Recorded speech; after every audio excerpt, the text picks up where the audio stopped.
Hello, everyone. It's Pokemon time. It's Nuzlocke time.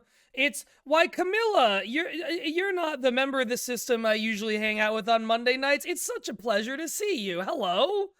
Always a pleasure to see you as well, Jay. How are you? I'm great and I'm so excited to be here with you to talk about our our mutual obsession of the last couple months, which is nuzlocking and more specifically nuzlocking one particular game.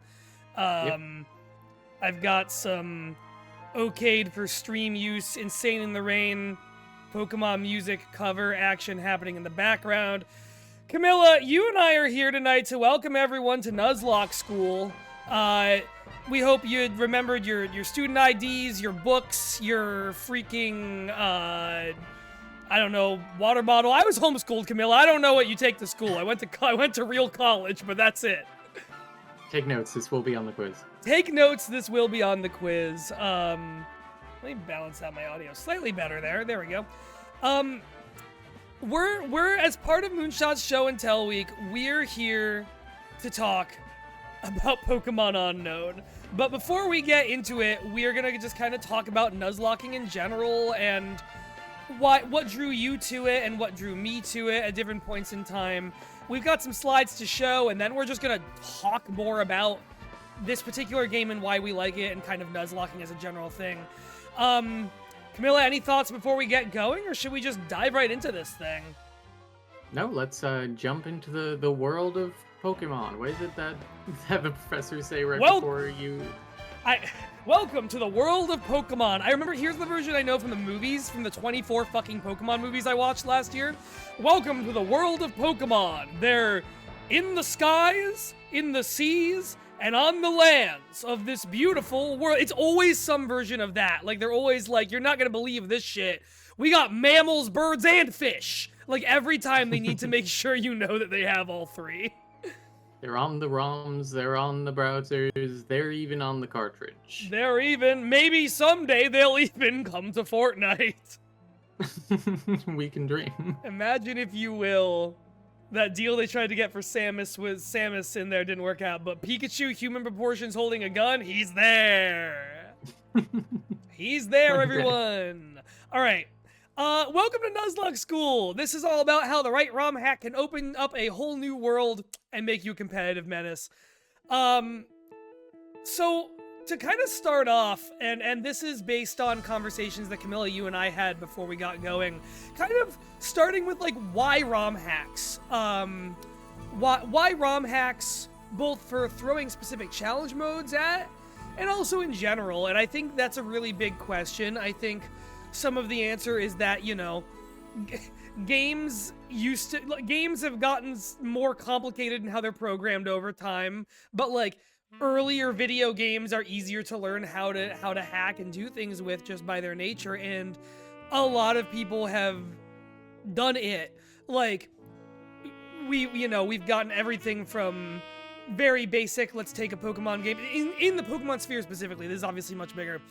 In the Pokemon sphere specifically, we've gotten everything from, let's take a Pokemon game and just add more Pokemon into it, to Pokemon Emerald Rogue and Crystal Clear, some of my favorites that really, like, massively iterate on what progression looks like in one of these games.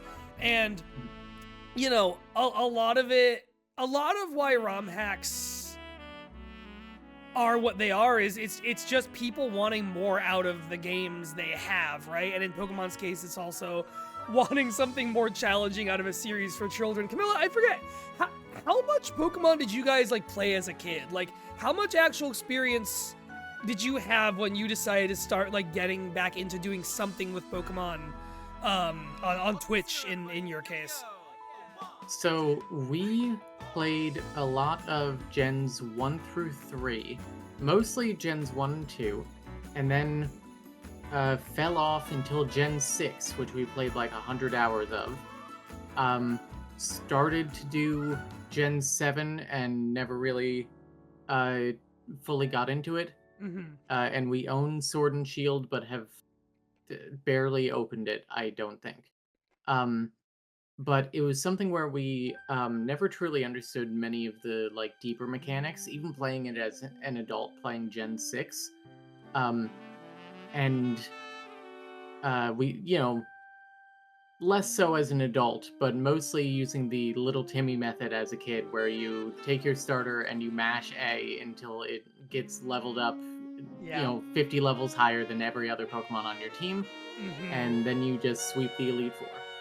Not to immediately digress like this, but actually this is a good question.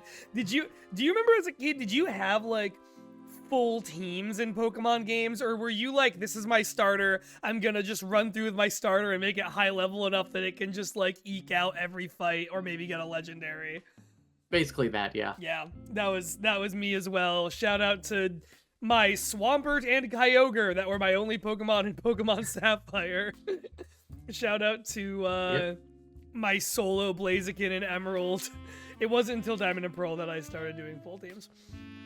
And I think that's how most kids played, honestly. Like, I don't think most kids are getting into the deep JRPG mechanics, because Pokemon does have some fairly deep mechanics that it just like doesn't fucking tell you about. Yeah. But like, I opened up, or I got out our cartridge of Pokemon Sapphire, which has our I guess we let our sister play it at some point, and I took a look at like her party and her box, and it's like her party is like a level 50 something Swampert, and then everything else is like level 20. In the box it's like level 10. Yeah. You just have your guy you like, or your couple of guys you like, and you just do it like that. I even when I got a little older and I knew like I kind of started thinking about like strategy and teams more. There were a couple games I did 4 Pokemon. Like when Heart Gold and Soul Silver came out, I had a 4 Pokemon team in that game, I remember. And like, I'm glad we're talking about this, because I think one of the bullets we have on here is like the idea that, like, we're inherently tonight sitting here and having a conversation about making games for children more challenging for adults, which is true, but also I don't think there's anything wrong with, like, we are, like you said, looking at something that has had now 30 years of strategy evolution put into it, and like iterations on like how team synergy works, how everything works, and like it's really cool that people have seen the enormous potential that comes through any given Pokemon game. And by potential, I mean like the number of, like, you have so many options at any point in any Pokemon game to build a team around whatever you like, to approach battles however you like, to like try out really weird moves. Because I'm like, we were kids who would use one Pokemon, and we were also probably all kids who would only have attacking moves on those Pokemon.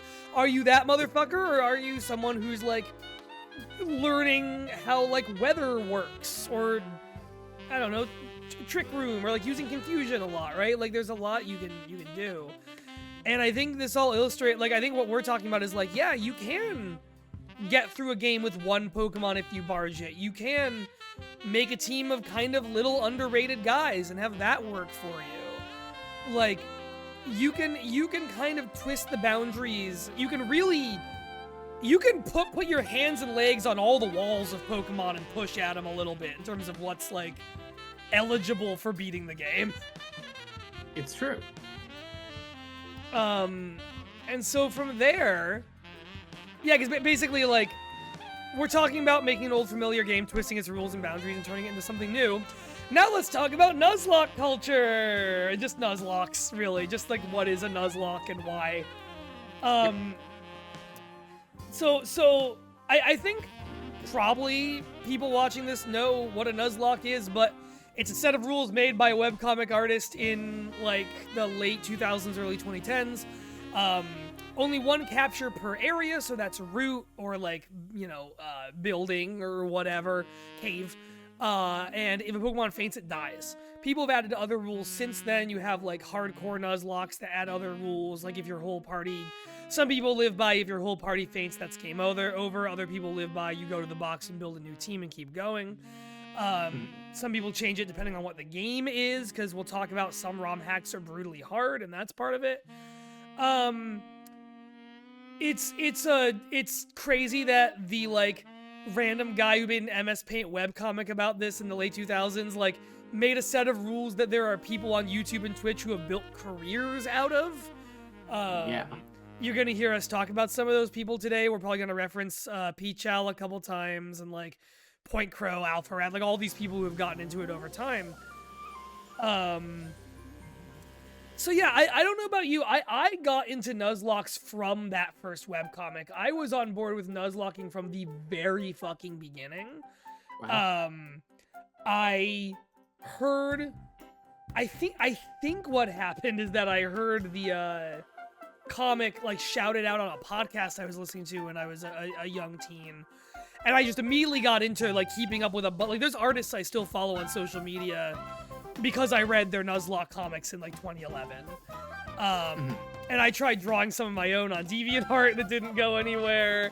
I like had ideas for like bigger, darker, fucked up storylines to use Nuzlockes to tell. You know, people were doing that. There's an artist named Petty Artist who I still follow. I don't know if that's their username on anything anymore, but it was then. But I follow them a little bit. Whose run I really liked and who I saw like get like commission real artist artwork through like some of their Nuzlocke stuff going around, and that happened for people. Camilla, how'd you get into Nuzlockes from just a spectator perspective?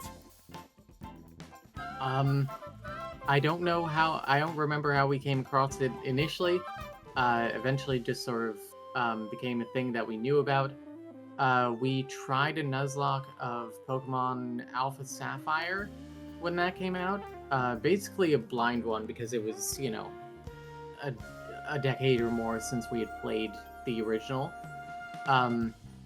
And we got up to the Elite Four and wiped, and then we said, we beat the game. Wonderful.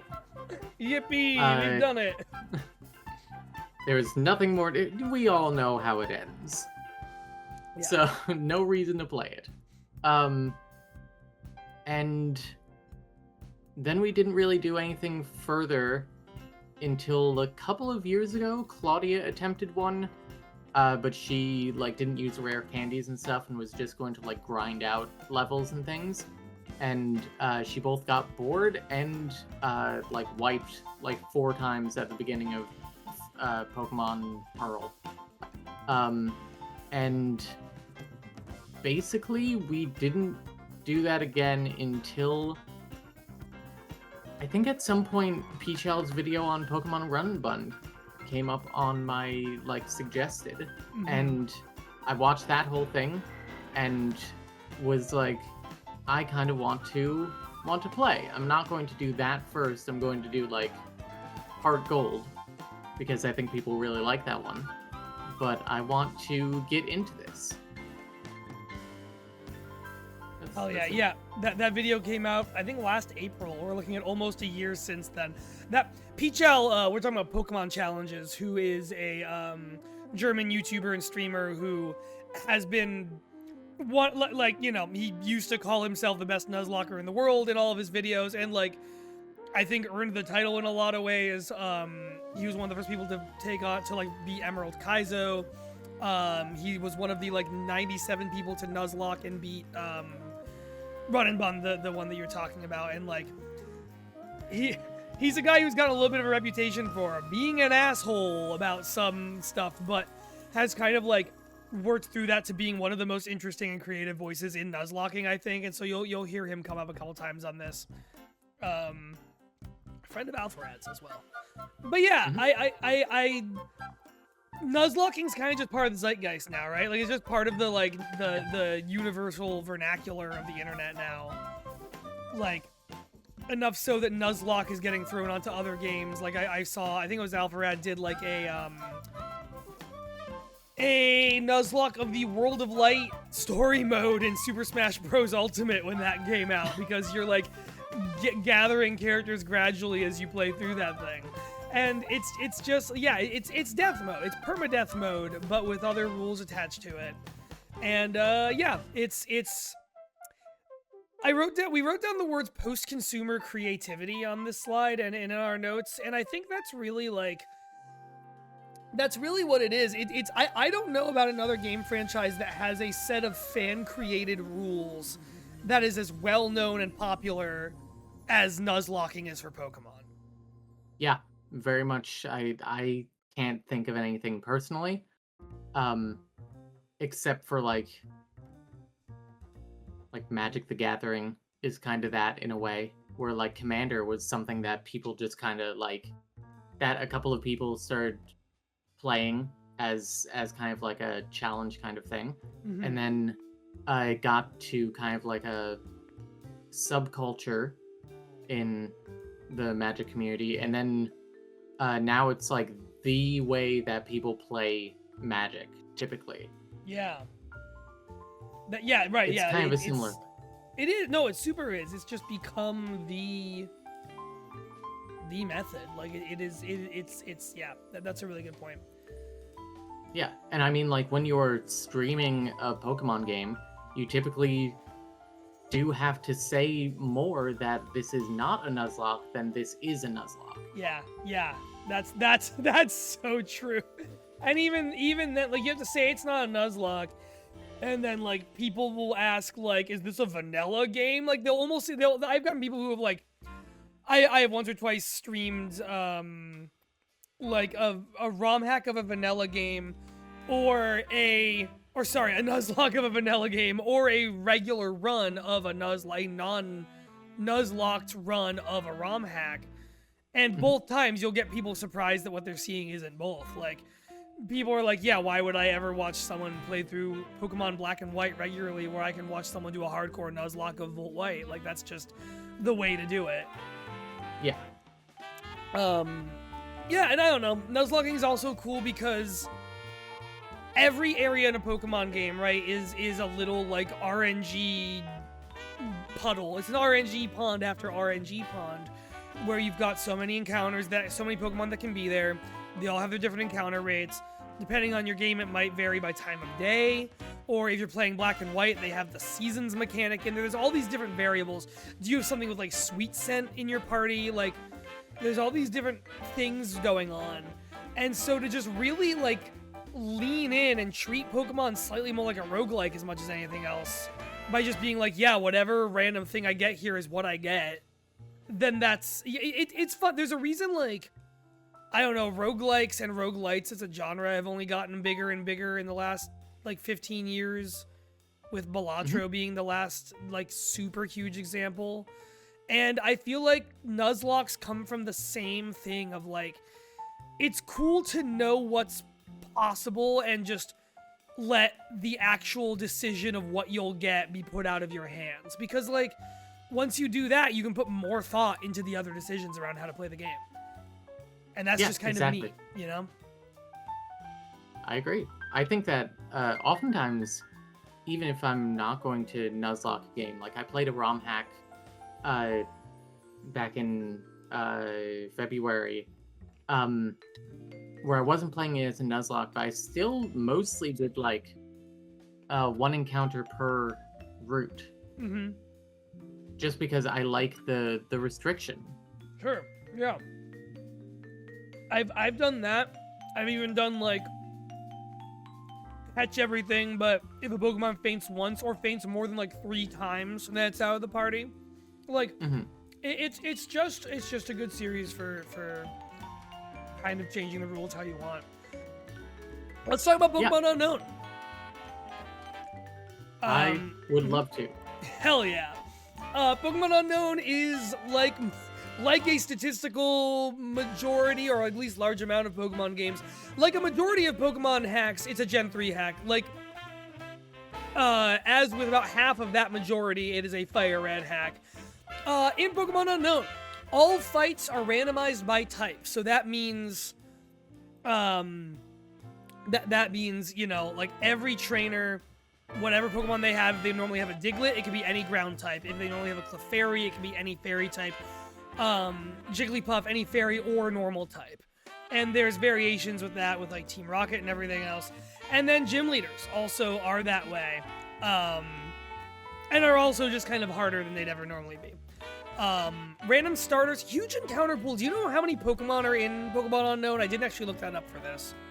908, I think. Okay. Let me open the documentation. 905. I was right. Okay. It's everything up to Galar. I didn't know if it was everything or just like some from every generation. You know. Yep, it's everything. Fuck yeah. And yeah, it's the hack that Camilla, you and I have been hooked by like basically nothing else. What you kind of just were Googling stuff and came across it, right? Yeah, so the way I came across it is that I had been playing Pokemon Run and Bun, which is a very, very difficult ROM hack. Mm-hmm. And I was doing a Nuzlocke of it because I wanted to get on that big spreadsheet of less than 100 people and there are only so many variations that you're actually going to use. Yeah. And I was like, can I find a randomizer that's fun? Did the stream crash? We should be good now. Okay.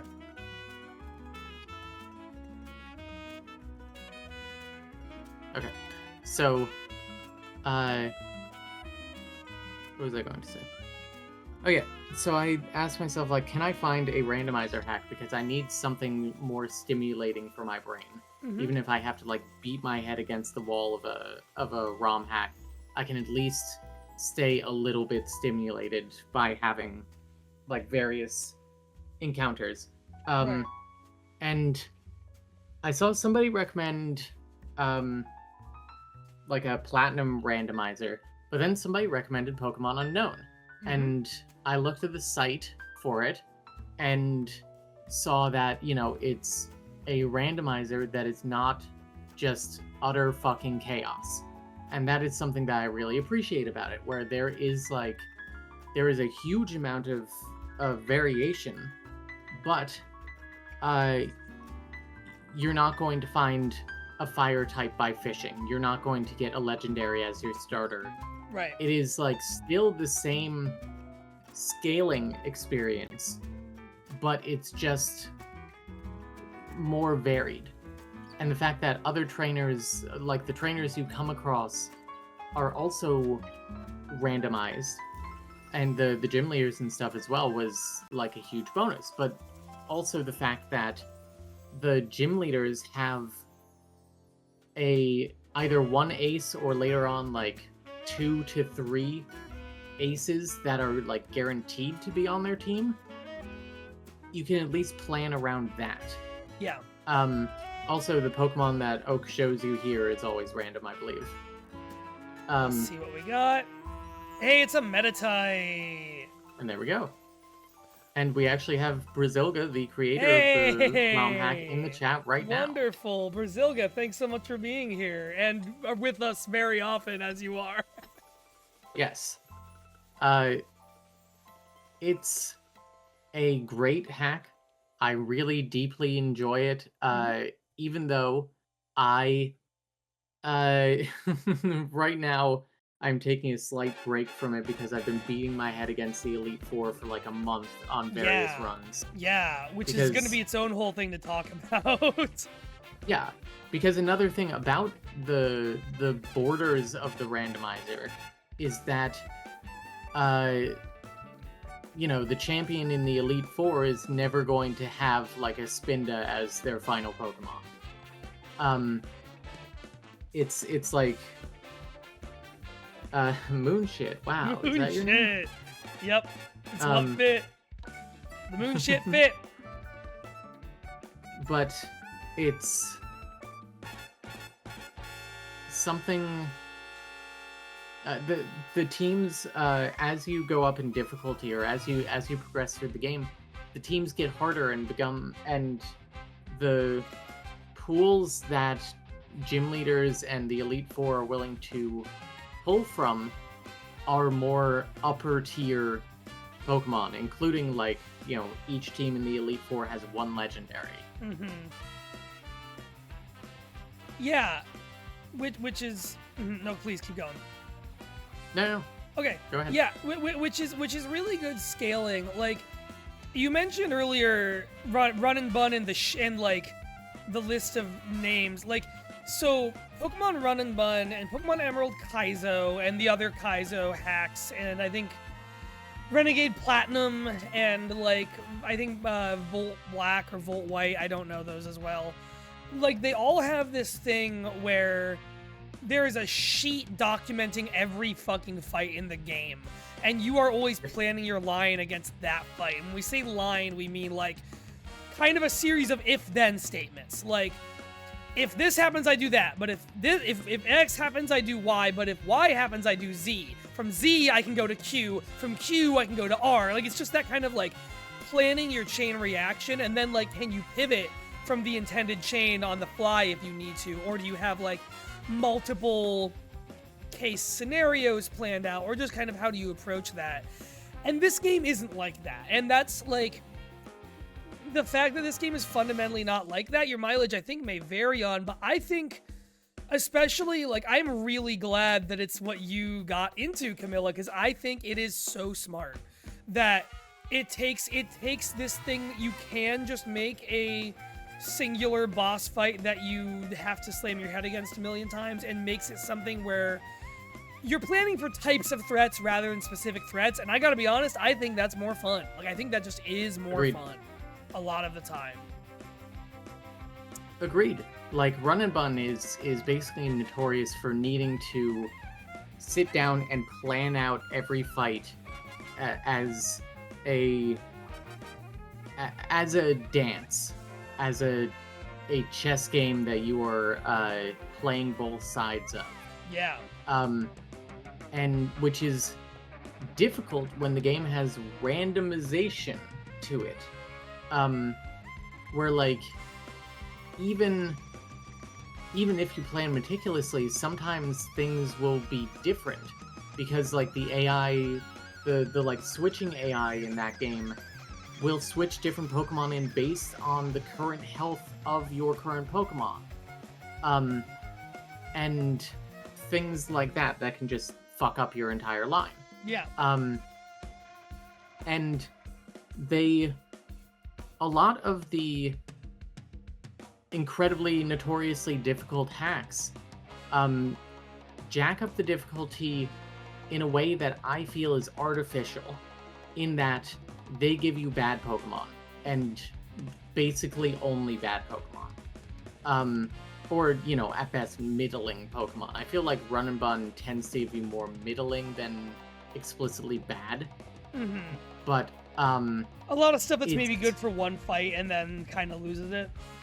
Exactly, yeah. And the thing with Run and Bun in particular is that it both gives you bad Pokemon, and then not only are the teams hard, they are designed by one of the best competitive players on the scene. Yeah. And they're all designed to be bullshit. And they're designed to have items that you never have access to, moves that you never have access to, Pokemon that you never have access to. Just all these things that you fundamentally never are able to do. You cannot... You have to be creative because you can't be strong. Which there is an appeal to that, but it's not for me. I think it's unfair in an unfun way. No, I agree, and we will return to this, but real quick, for anyone watching who hasn't played the game or seen either of us play it, here's our randomized starters. You have the option of a Pikachu with one of several costumes that change types, and then you always get choices of 3 different starters from across different games. So we've got Chikorita, Poplio is here today, who I might go with for this, and Chimchar is in here. And so we've got everything up to Gen 8 in here, and then the Pikachu is one of the contest outfits from Omega Ruby and Alpha Sapphire. The one other thing that we just did that I want to quickly shout out before we get too far away from it, when we were back up in the bedroom there, we went through a bunch of options for the game. So things we went through were, do you want to have items usable in battle? Do you want to have automatic nicknaming beyond? Do you want to have level caps? Things like that you can just turn on to, like, you know, when we talk about ROM hacks being made for people who want the games to be a little harder, we also mean make them in some ways, despite what you and I are talking about, in some ways easier, and by that I mean just like in quality of life ways. Like you mentioned how you guys had tried Nuzlocking base games and gotten bored, and yeah, like you try and Nuzlocke like a Gen 4 or Gen 5 or a lot of newer gens game, and you're just like a God help you if you do Sun and Moon. Like, there's so many cutscenes you're moving through. Like, it's just so much of that to do something like Nuzlocking where you are kind of putting your own ability to continue a little more on the razor's edge, it's way harder to deal with the pace at which some things move than it is in a normal run of a Pokemon game. But yeah, to your point, oh yeah, and then we also turned on custom nicknaming. The game has a bank of thousands of nicknames that it pulls from. Some are like type-based, some are completely random. I think some are Pokemon-based. Here's a Whizzer, Camilla. We've got Whizzer the Poplio today. Oh, look at you. I like her. Oh, a female Poplio, too. Oh, she's great. So one thing I also turned on that's an awesome mode in this that you and I have both dabbled in but not finished a run in, I turned Relock on. Relock is a mode where whenever a Pokemon dies, instead of just like losing it and having to replace it with something out of the box, it will reincarnate into a new Pokemon. If you use a revive on it. And so I'm just doing that for this for the purpose of maybe seeing some fun variety from that over the course of our little stream here. But what you just said about the difficulty thing is so funny because, like, you know, it is everything you've said, that these are fights designed by people who have a competitive knowledge of Pokemon, and it's also just like, it is stuff designed by people who've been playing Pokemon all their life and have gotten to the point of doing it on a competitive level for people who've been playing Pokemon on all their life and are doing it on a competitive level. Like, it's really weird to me, or just, you know, like worth noting that a lot of younger people than us are learning about Nuzlocke through things like Run and Bun and Emerald Kaizo and other Kaizo games and stuff like that Drayano makes that are really notoriously difficult and have, like, every fight must be treated like a boss, basically. Like, that's great for watching and great for getting ambitious, but, you know, maybe I'm underrating the power of the kids. I did at MagFest the year before last meet, like, a 9-year-old who was telling me about all his hours in Elden Ring and, like, how many times he'd beaten all the hardest bosses, and I was like, hell yeah, dude, one day I'll get out of that starting continent. It's nice to have so much free time. Yeah, exactly, and just limitless focus. But, you know, I want always for there to be ROM hacks that are not only, like, good but interesting, right? And interesting is really key, I think, for people like you, friends of mine who are, like, my age or around my age, who grew up with Pokemon, played Pokemon games, are familiar with it, want something that is a little harder to tackle from a game perspective, like the idea of a Nuzlocke, but don't want to deal, like, want the quality of life improvements from playing something other than a base game, but don't want to have to feel like they're playing 4D chess every time they fight a new youngster on Route 2. And this like, there's a lot of games that do fit that. There are plenty of ROM hacks that fit that bill, but I think you and I both have, like, a good number of reasons why this fits the bill really well and why we both come to really like it. Yeah, and part of it is that this is kind of, it's a Nuzlocke, but it is also kind of like competitive Pokemon training, in that it teaches you how to build a team for possible counters. So the difficulty like scales as you go up, where like first Brock and Misty have Pokemon with only their level up move sets, so only stuff that you can get by leveling, no TMs, no anything else. But once you get to Surge, the teams start having better moves, more competitive moves. They start like setting up on you. And then by the time you get to Erica, they're using items, and then by Koga, they're using megas in every fight. But by that point, once you reach Celadon and Erica, you can optimize your team basically however you want. You have access to a ton of TMs. You have access, it's not completely free, but for very, very cheap, to the move relearner and the egg move learner. Woobat.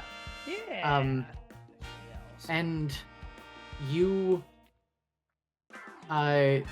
you can change the natures of your Pokemon. You can give them so many really good held items. Like on the way to Celadon, you are just basically given Rocky Helmet, heavy duty boots, and like a couple of other like very good items.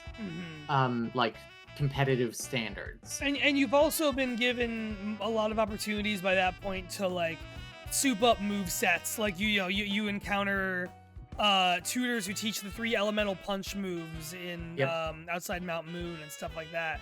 That like kind of get you already cooking about more advanced move sets from a pretty early point in the game. Yes, definitely. And it works really well. And I've heard it said that randomizers are inherently a little boring and a little that they don't require game knowledge and therefore don't require like real strategy. You just kind of find like a broken Pokemon and sweep your way through. But this doesn't really have that. I've learned more about the mechanics of the Pokemon franchise. I've learned more about like individual Pokemon. I've learned more about how base stats work and like what Mega Evolving actually does, because the game never really, Gen 6 never really tells you, hey, it increases your Pokemon's base stats by 100 when it's typically like 500 at best. So it's like a 20% boost or whatever. Base games hate acknowledging that Pokemon have stats. They hate talking about it. They do. I had to learn from online creators that like when your Pokemon is burned, it does like half physical damage. Yeah. And when it's paralyzed, it's like 1/3 its normal speed. Like the game absolutely never tells you that. It's just like you're burned, you take a little bit of damage every turn, or you're paralyzed. Sometimes you won't get to move. It's Yamparity.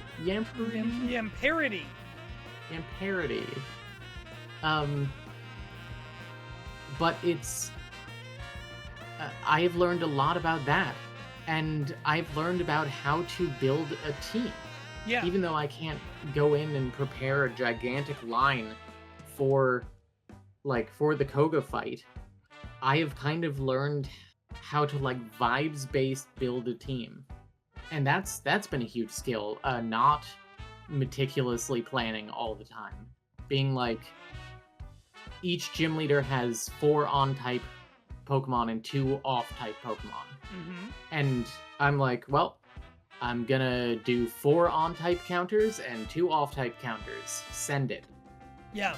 And it feels good to do that, and it feels better to do that and win.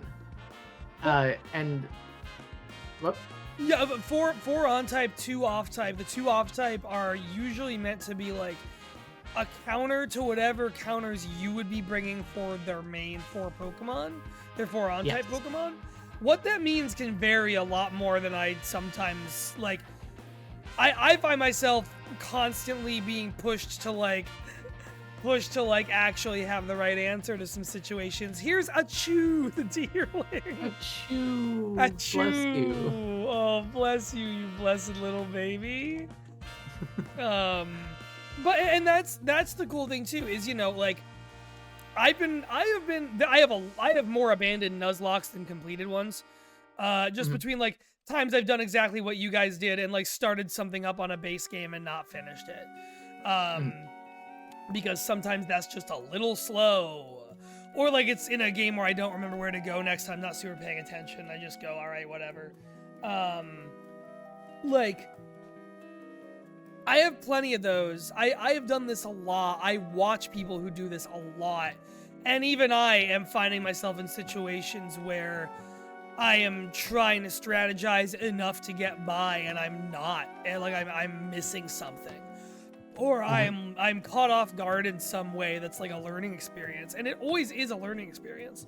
Like, something I really appreciate about a good Nuzlocke is that, like, you can learn from your own mistakes a lot. And if you ever want to, you know, I don't know, there are a lot of, once you get an understanding of the breadth of options and possibilities available to you in Pokemon, you start thinking a lot more flexibly about ways around fights that have destroyed you before. Like, once you get experience under your belt, it gets easier and easier in Pokemon. There we go, little fella. It gets easier and easier in Pokemon to, like, start thinking around problems. Like, Nuzlocking is a great problem-solving exercise, and all you need to do, like with any problem-solving exercise, is just do it enough that your brain starts, like, going to the right level, like the right kinds of tenacious thinking to make it work, I feel like. Yeah, and I think the thing with Pokemon Unknown versus like Run and Bun, where you're planning out a line, is when something goes wrong in your line, you do what's called steering, where you are trying to get things back on track. Yeah. Something has gone wrong, you need to take the car out of the tailspin. And here it's like, it's kind of all steer, but like, it's all steer, but not always peril. You know, like you are constantly having to improvise, but that is something that has made me like a much stronger Pokemon player overall. Yeah. And you know, I wrote down here, it's not about deep preparation, it's about wide preparation. Like, you kind of have to learn to figure out likely counters, and then sometimes you just, you know, no plan survives contact with the enemy. You all of a sudden realize, oh, wait, I don't have a good counter for that. Or even worse, oh no, I'm weak to that, like, across the board. Yeah. And you just have to figure it out. It's kind of sink or swim in that way. Where, like, in this past run, I got to Blaine's gym, and Blaine had a Superior, and I had 4 water and ground types on my team. And nothing that could do much against grass on the other 2 counters, because I just didn't consider grass for some reason. And I lost a couple of Pokemon, I think, to it, but I still managed to work it out through like some tough maneuvering. And that's kind of the name of the game, learning how to maneuver. It really is. Yeah, it's learning how. I really like that wide preparation versus deep preparation idea. Like, you know, I have I have watched a lot of people, and I understand this. Like, I've watched a lot of streamers lose the momentum they need, or like go off their line in some way, and just panic and choke and like go, crap, how do I recover? The champion fight in Pichow's Run and Bun video he has a point in that video where he goes, "This is it. The run's ruined. I'm going back. I'm gonna have to go all the way back to the beginning." And then he manages to save it and like crawl back. And you know, he even did that with like, we talk about lines when it comes to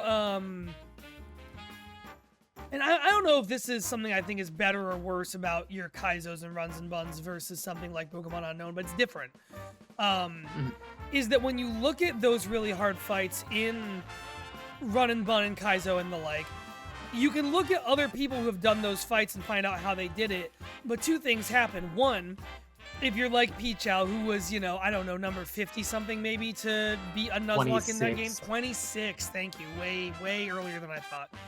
I just know the number had gone up more by the time he put out his video. Yeah. Oh, I forgot to... I'm going to pause that point. So we went to the Pokemon school a bit ago, and I got Bubblegum, which is incredibly useful because we... Oh, I need to change some settings real quick. Excuse me. We turn on level caps in this. So Bubblegum will bring us right up to that level cap immediately. We're going to turn Fast Candy on. And basically that makes it so that, like, gym leaders are the bosses, and we're kind of just rushing our way to gym leaders a lot of the time. Although, as you and I both have experience with, discounting the danger of a normal trainer can sometimes lead to your demise. Truly, some of the Pokemaniacs in Rock Tunnel have beat my ass. Mm-hmm. I lost my favorite Pokemon of a run to a random person by Bill's house.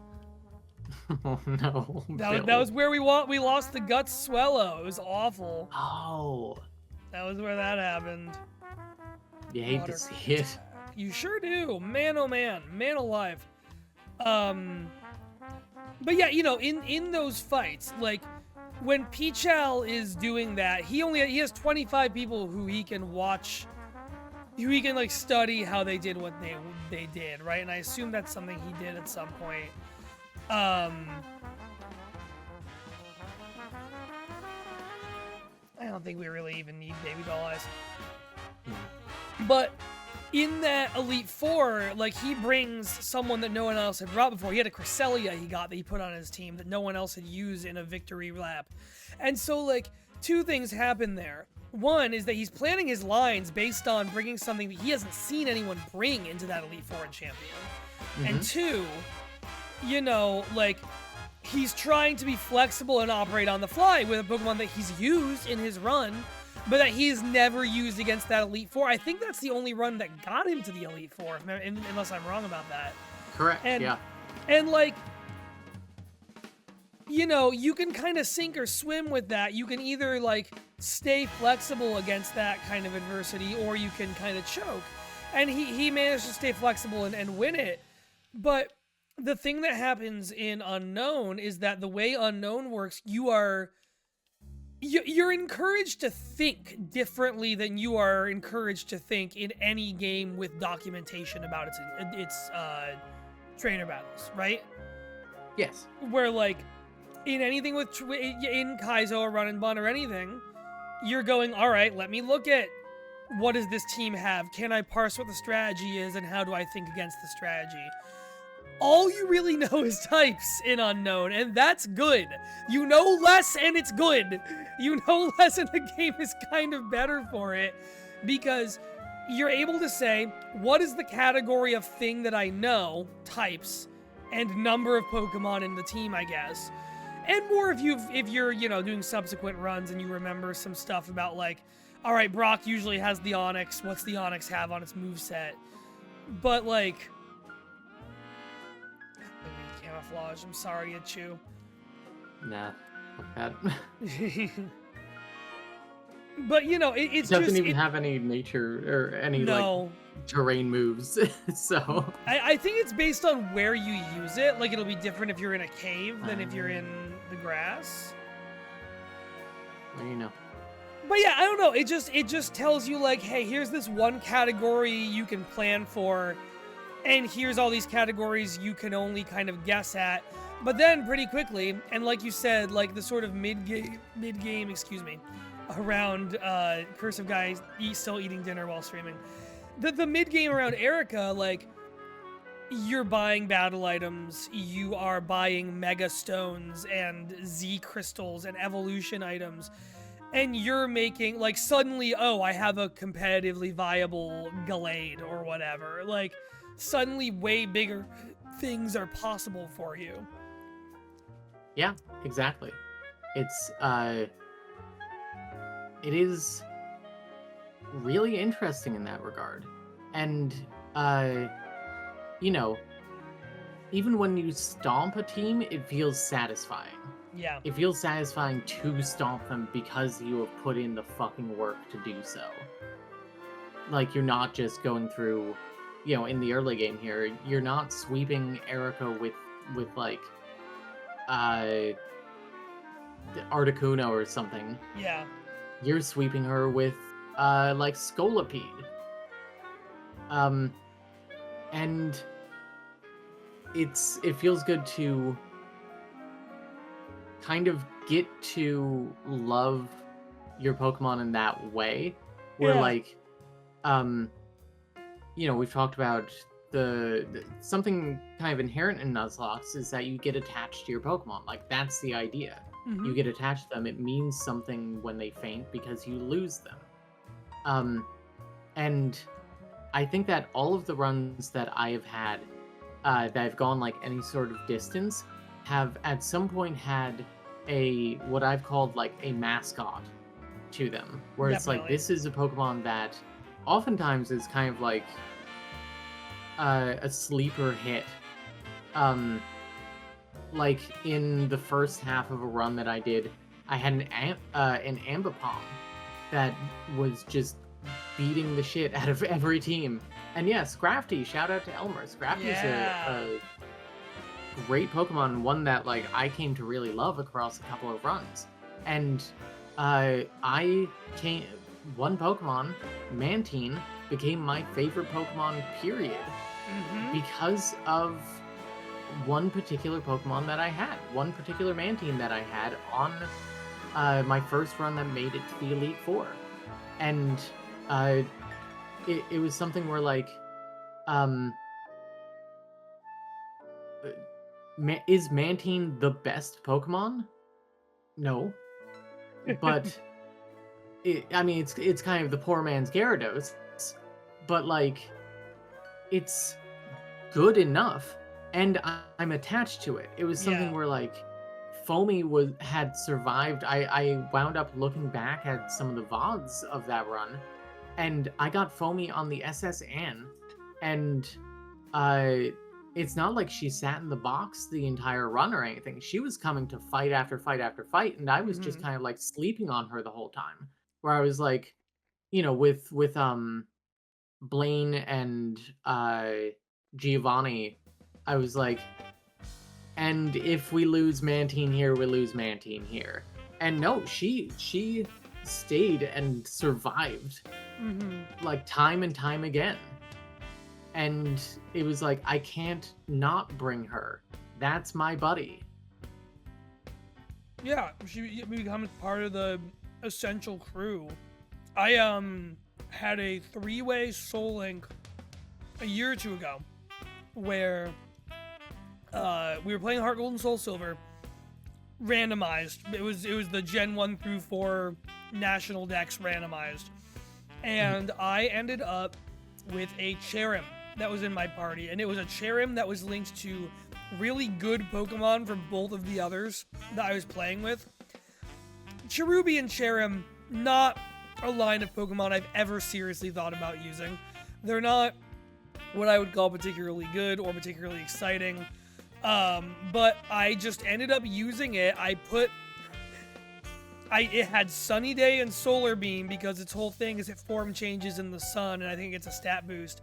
And I put a Quick Claw on it and got amazing Quick Claw luck through, like, 20 different fights.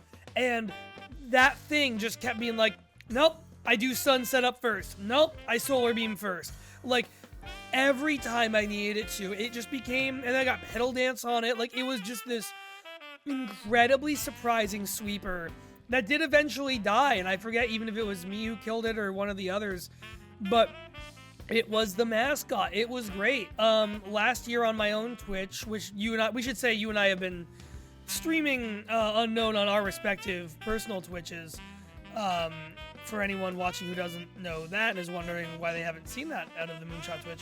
On my own Twitch last year, me and my friend Tim streamed the Pokemon Scarlet Scavenger Lock, which was a Soul Link Nuzlocke where we randomized Pokemon Scarlet's spawns, and we played on the same seed, and we started with 10 Pokemon across the entire region that were legal to catch. And then every time we beat a gym or a Titan or a Team Starbase, we would add a few more to each list. So we were Nuzlocking with a set of rules about, like, here is what will motivate us to go out and find more of the Pokemon on these lists. And first of all, we had several Pokemon die early on. I'm not going to say whose fault that was, but I made some mistakes. But we had, like, a couple specific Pokemon, a couple specific pairs of Pokemon that were just the goats. We had Gouging Cream, which was Gouging Fire, the Paradox Pokemon for Tim, and Alcremie for me. And Gouging Cream destroyed everything. Land Elf, which was Landorus and Azelf. We just had a couple pairs that were, like, the heroes of the run in so many instances. And you do get attached, you know, you really do.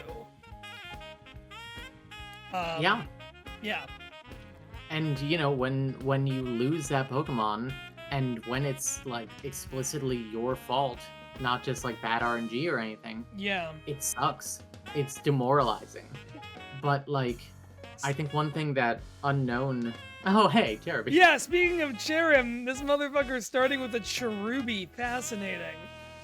Yeah. But one thing is that, when you lose that Pokemon, Unknown, it rarely feels in Unknown like, well, I've got nothing else now that I've lost that one Pokemon. It's more like, you know, I really didn't want to lose that, and sometimes you can spiral from a single death. Oh, yeah. Where, like, I've had runs where I can point to a specific death and said, that is where it went wrong. Yeah.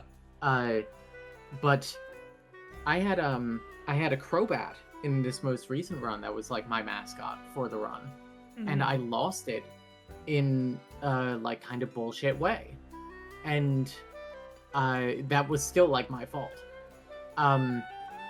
And I like, I was gonna end the stream anyway, but I ended the stream and I was like, I don't know if I'm gonna continue this run.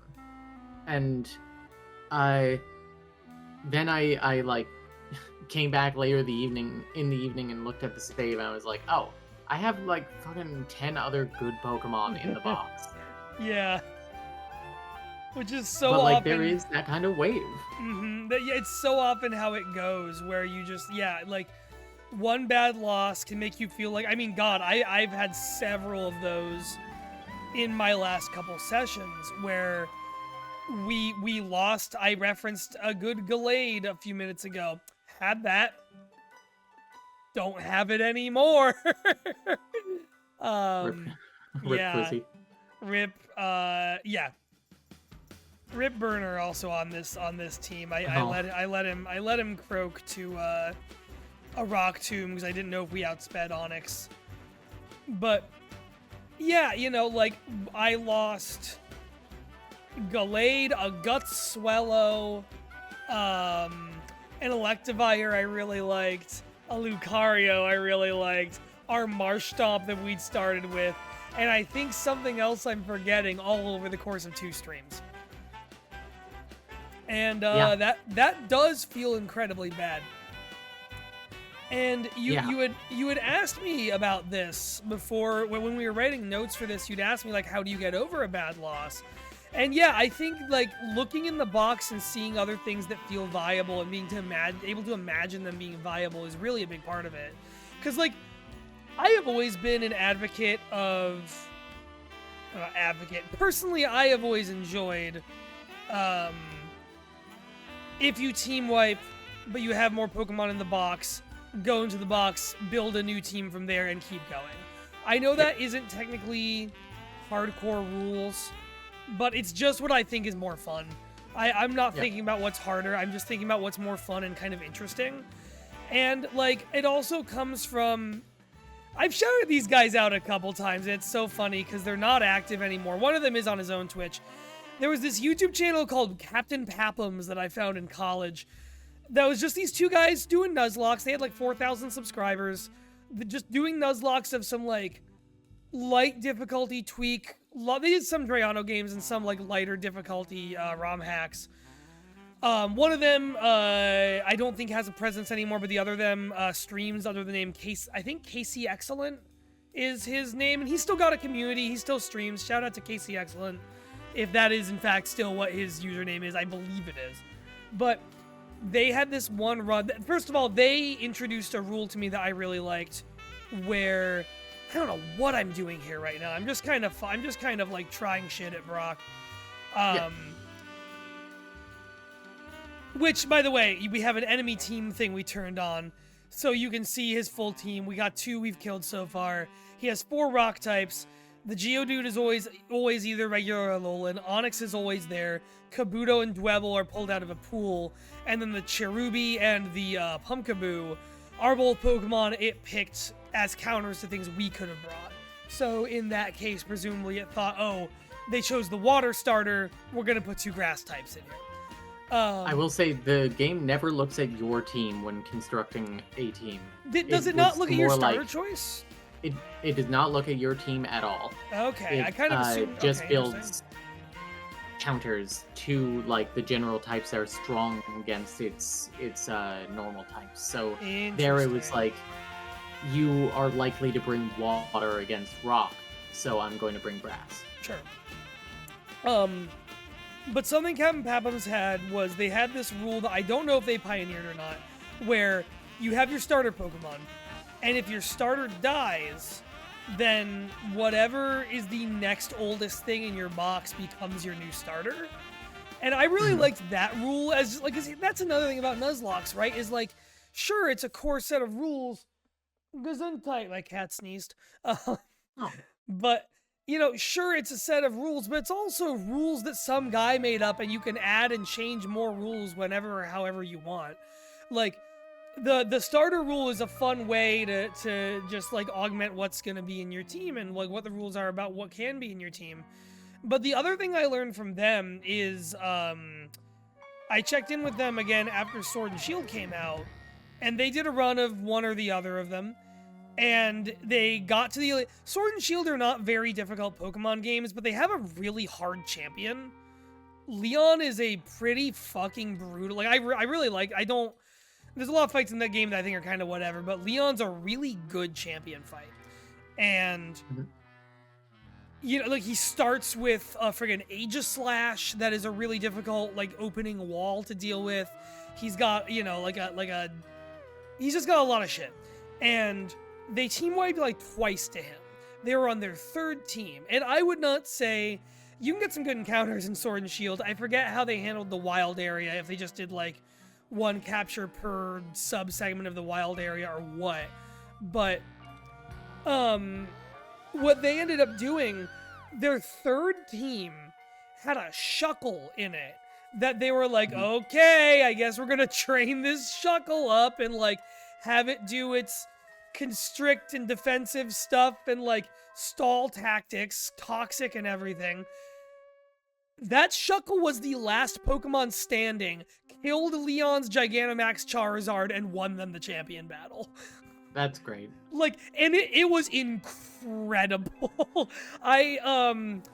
They're a channel that, you know, they were, I will say, in some ways, young and loose-mouthed guys. They said, you know, like, I'm not going to endorse every single thing.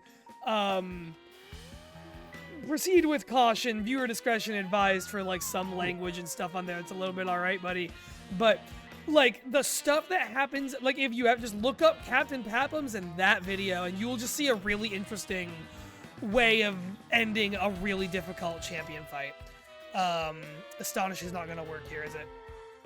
Oh, no, it does. It just doesn't. It did something. Yeah, all right. Chuckle in particular is really interesting because so this past run that I just finished, quote unquote, I didn't win, but I finished. Yeah. I had like 3 definitely viable teams that all wiped to the Elite Four. And I was like, all right, what's in the box? Let's make a meme team to make myself feel better before I end for the day. Yeah. And I was like, all right, Shuckle, it's your time. And Shuckle was kind of fucking killer for me. That and Bastiodon, I think it's called. Mm-hmm. Where it had sturdy, and if you restored, if you healed to full HP, you get sturdy again. So it was kind of like a near infinite focus sash. And Wow, okay. I set up something where I bought like 100 full restores and gave Bastiodon double team to raise its evasion and toxic, and I just sat there, and my opening move was it also had bright powder so that it enemies miss 10% of the time regardless. Mm-hmm. So first move double team, and then just keep healing until they miss, and I can set up another double team and just get to max evasion, and then just sit there and start toxicking their Pokemon. And That's so cool. It got me 2 Lance. Mm-hmm. That I missed that. I gotta go back and watch that. That's crazy. It was fun. The meme team kind of went far. Yeah. And like,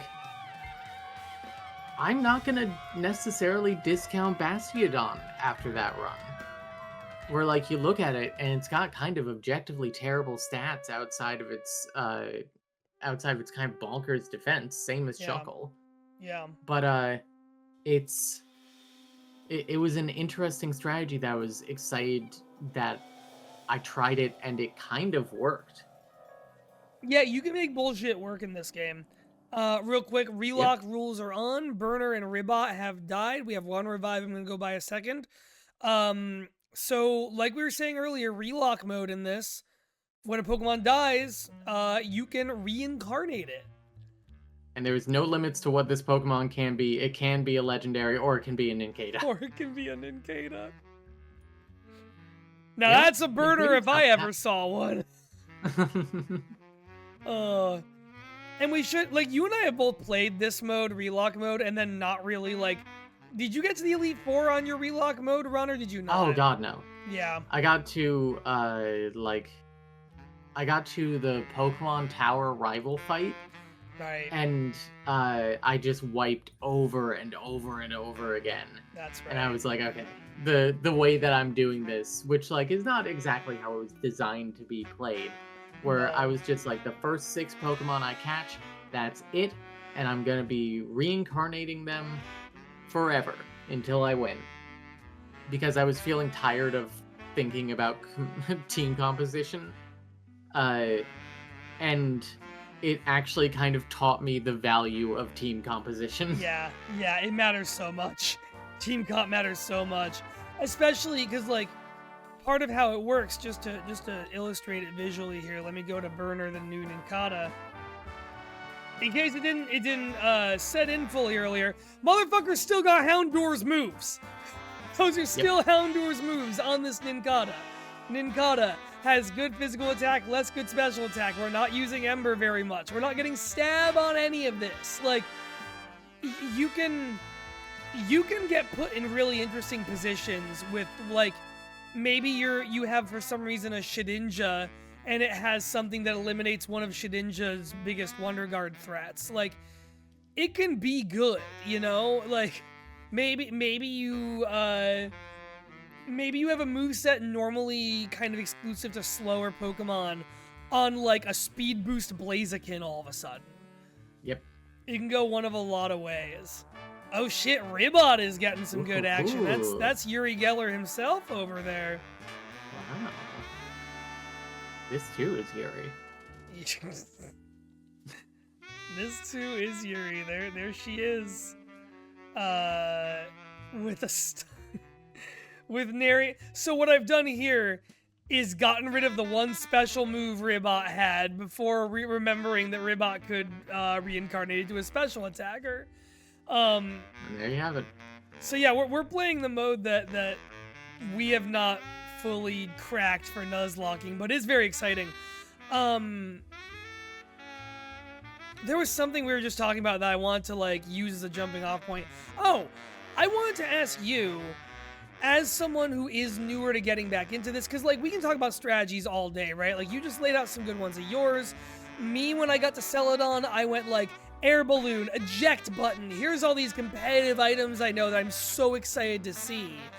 And also when I look at a box, there's a lot of Pokemon that I can think of like, all right, I think I know what your like different ability options are. I know something about what your total move pool is like.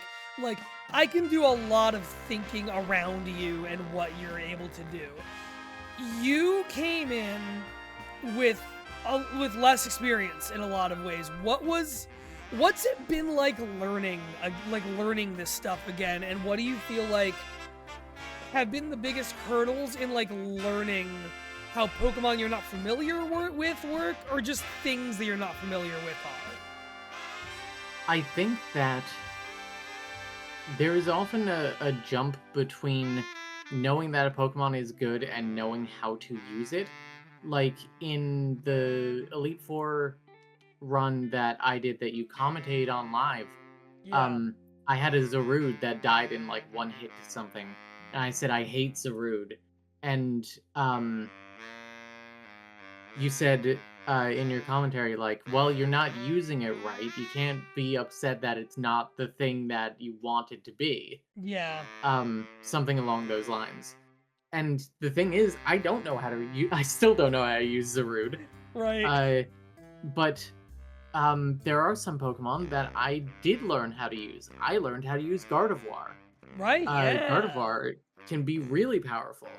And sometimes you learn how to use a Pokemon by having it used against you. Where like there is a lot of variance in the Elite Four, even when you see a specific Pokemon that like maybe turns up a lot, like Regice. Because there are only like 2 ice type legendaries, you're either going to get a guaranteed Regice or a guaranteed Articuno on Lorelei's team in the Elite Four.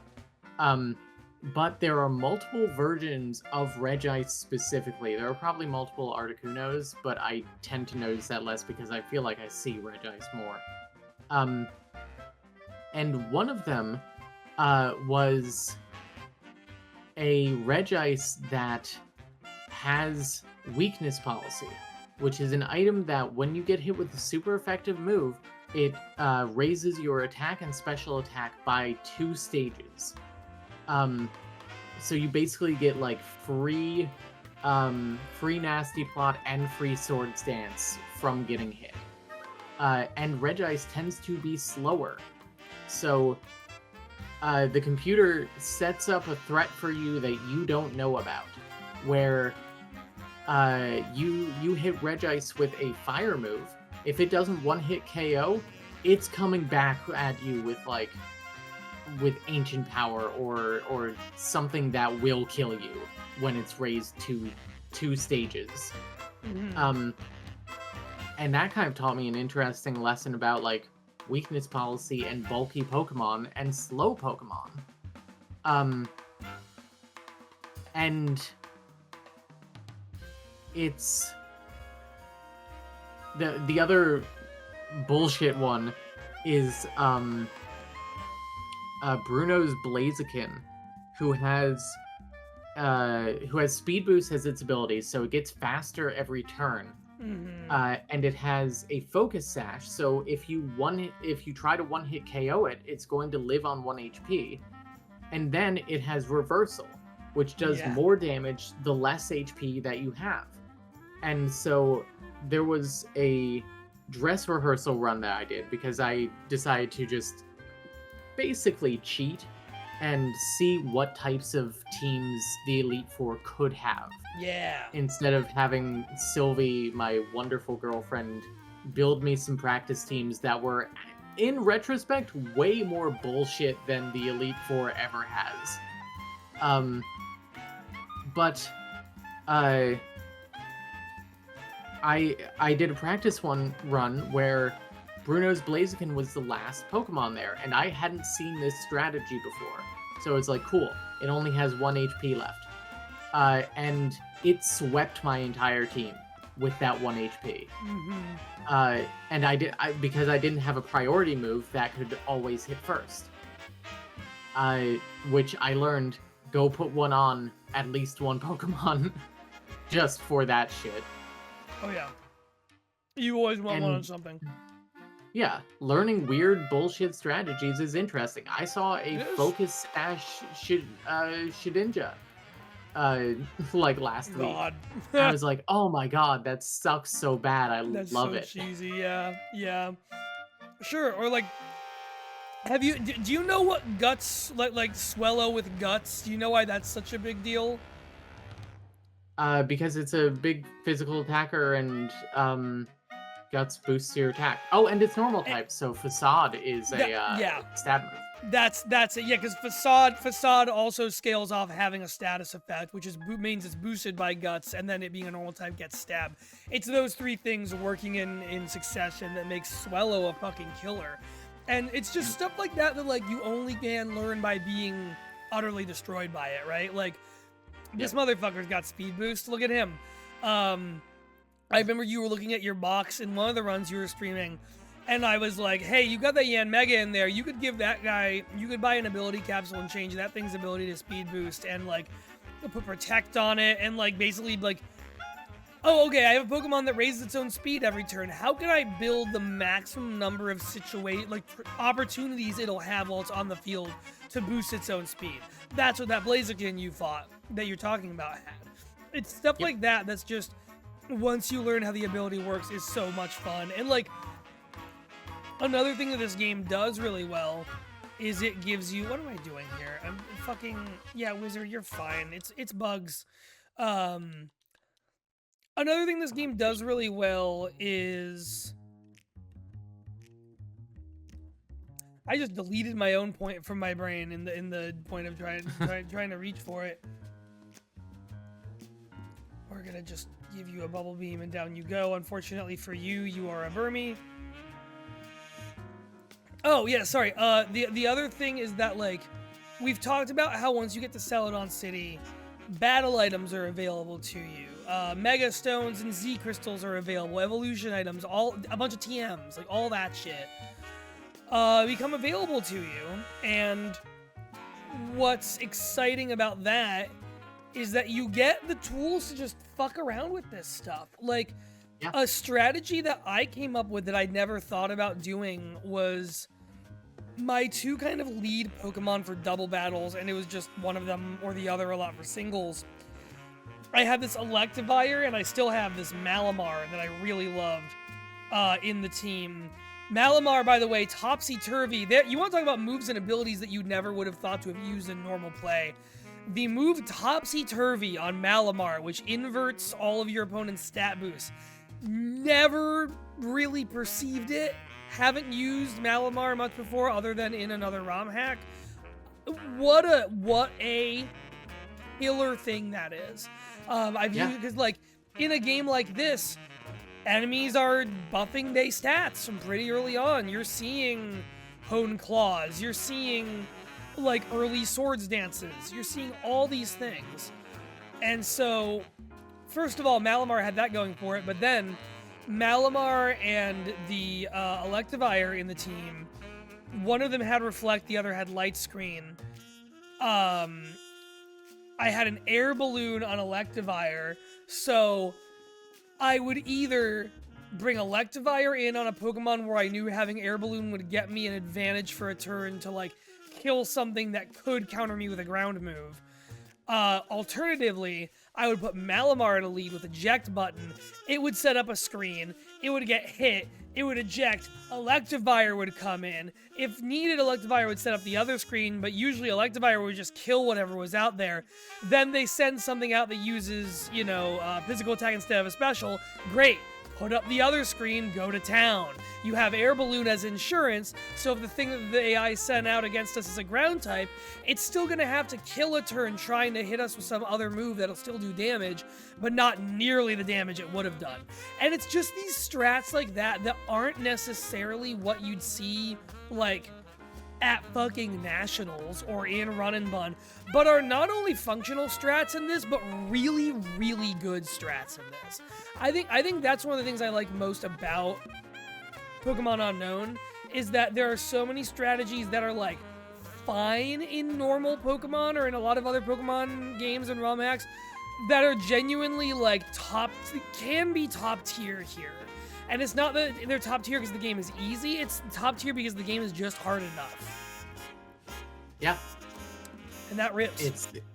Yeah, I really love it. I love it. Even though every time I go against the Elite Four, I'm like, okay, that's bullshit. Yeah. I'm still playing it. And it's not just like inertia. It's not just me beating my head against the wall. It's that the game is designed well. I want to play it. I'm having fun playing it still. Even though sometimes I do take a break because that's healthy to do. This is kind of like the ROM hack for me of like a base game, essentially. To me, this is kind of the way to play Fire Red. Oh, for sure. It's really funny that just a little bit after you and I got into this, they put Fire Red and Leaf Green on the virtual console, or not even on the virtual console, just on Switch for $20 or whatever. Because many people doing this because emulation's been around forever, but like I feel like especially you and me in this mode we've been at with this game, just looking at each other being like, fucking why? Like who would want this? Who is this for? We have Fire Red at home, except the Fire Red at home is actually better. Yeah, legitimately. You've mentioned a couple times now your experience with the Elite Four in this game. You have had several streams in the last couple months that have been entirely Elite Four runs. Yep. What? And like obviously one, like you're making the decision there to be like, yeah, screw it, if this makes the run technically illegitimate by traditional standards, that's fine. This is a hard enough set of fights that it's kind of more valuable to just go through it again and again.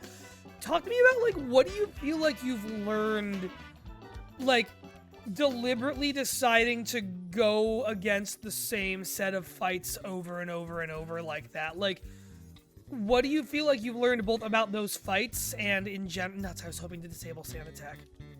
No, I can't do it twice.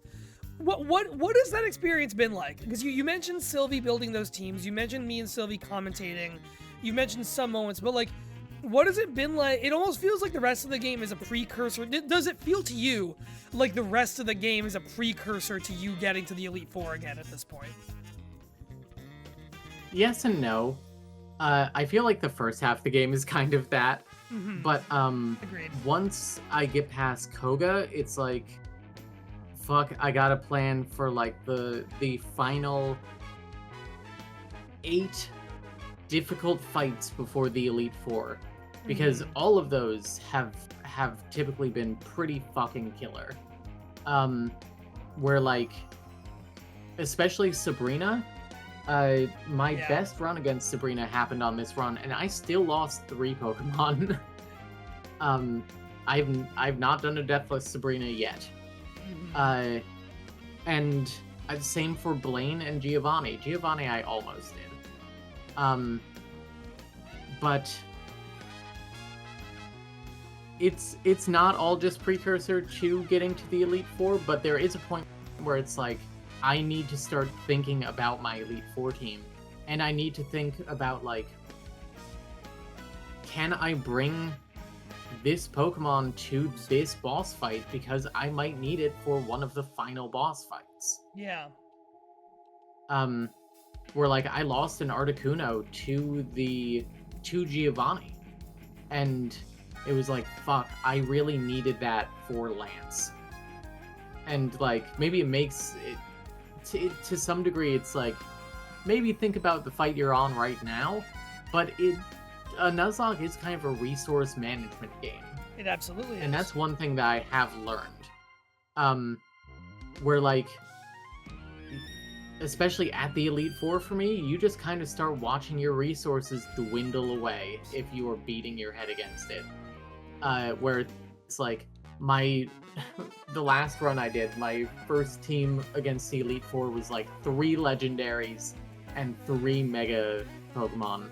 And the second team was like, it was still good, but it was less than that. Sure, yeah. And so it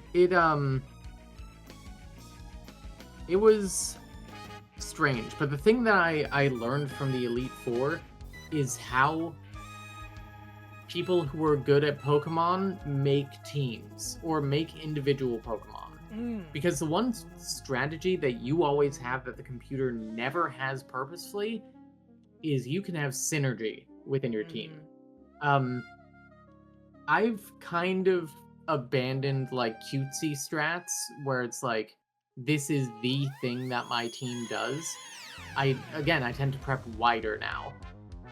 Where it's like, I would love to set up and sweep with Gyarados every time. Unfortunately, sometimes there will just be a Pokemon with Thunderbolt. Unfortunately, it will happen. Type. Yeah. Yeah. But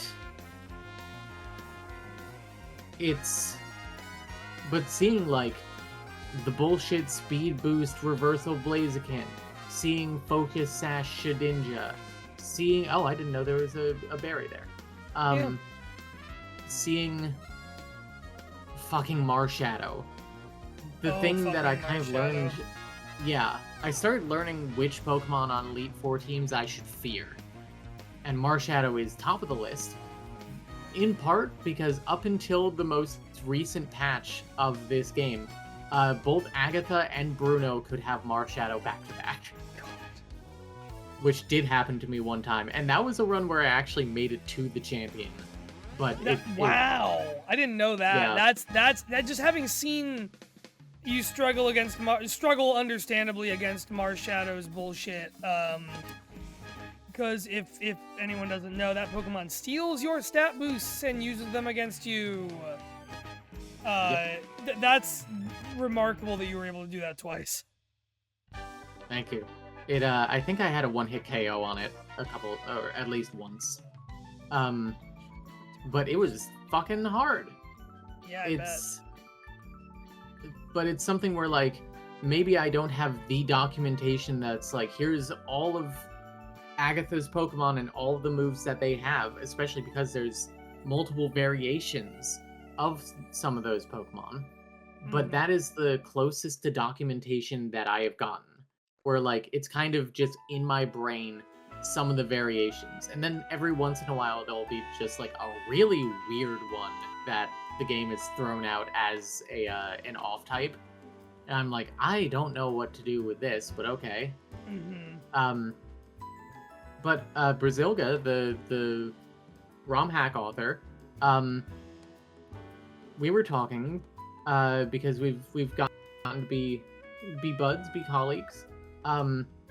We were talking and they were like, should I release the like Elite Four team composition documentation, essentially, like the pools that it pulls from? And I said no. Because to me, that would be less fun. I don't want to know every potential version of like Lapras or whatever, Pokemon that I see all the time. There was one that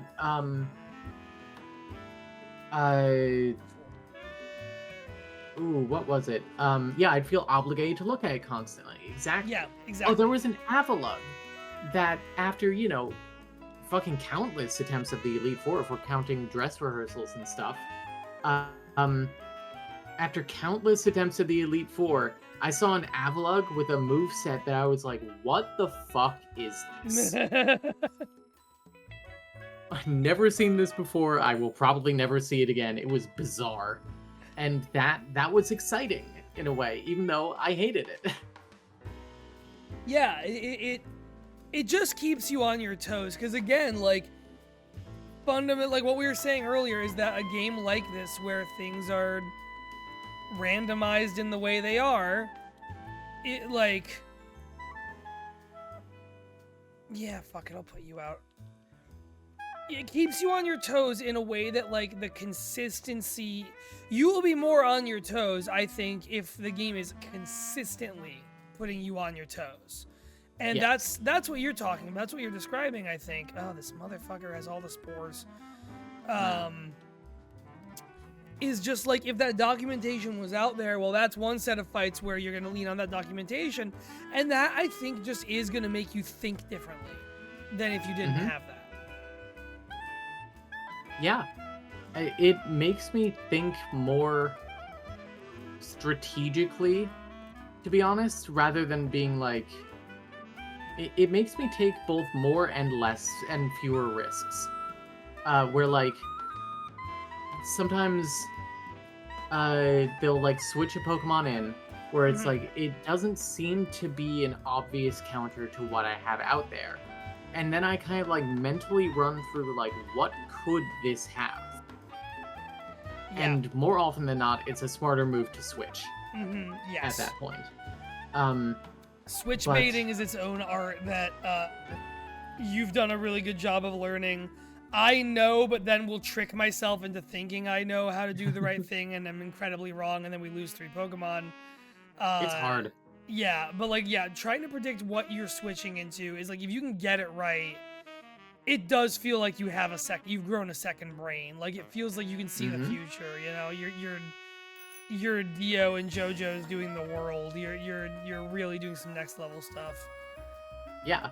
And, like, that is something that I really enjoyed about Run and Bun, where once I had a good line and seeing it actually work exactly how I planned, that was such good dopamine.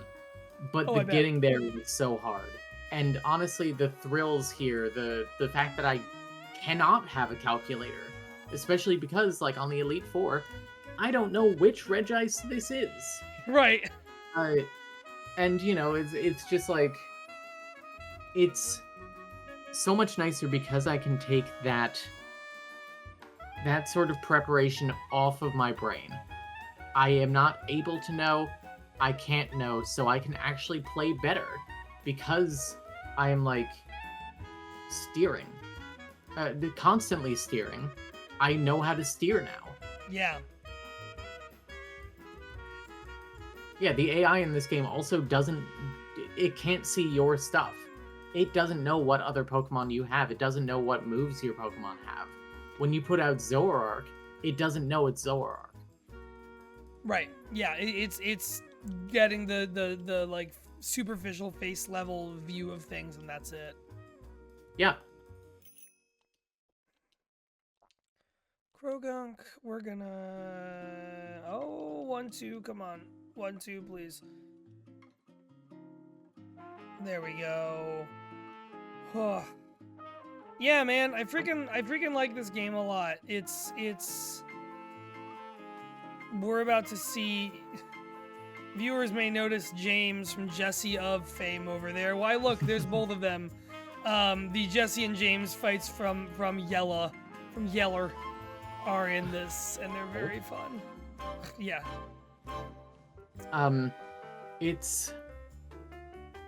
I also want to mention Brazilga himself, yes, who found my stream by chance, apparently.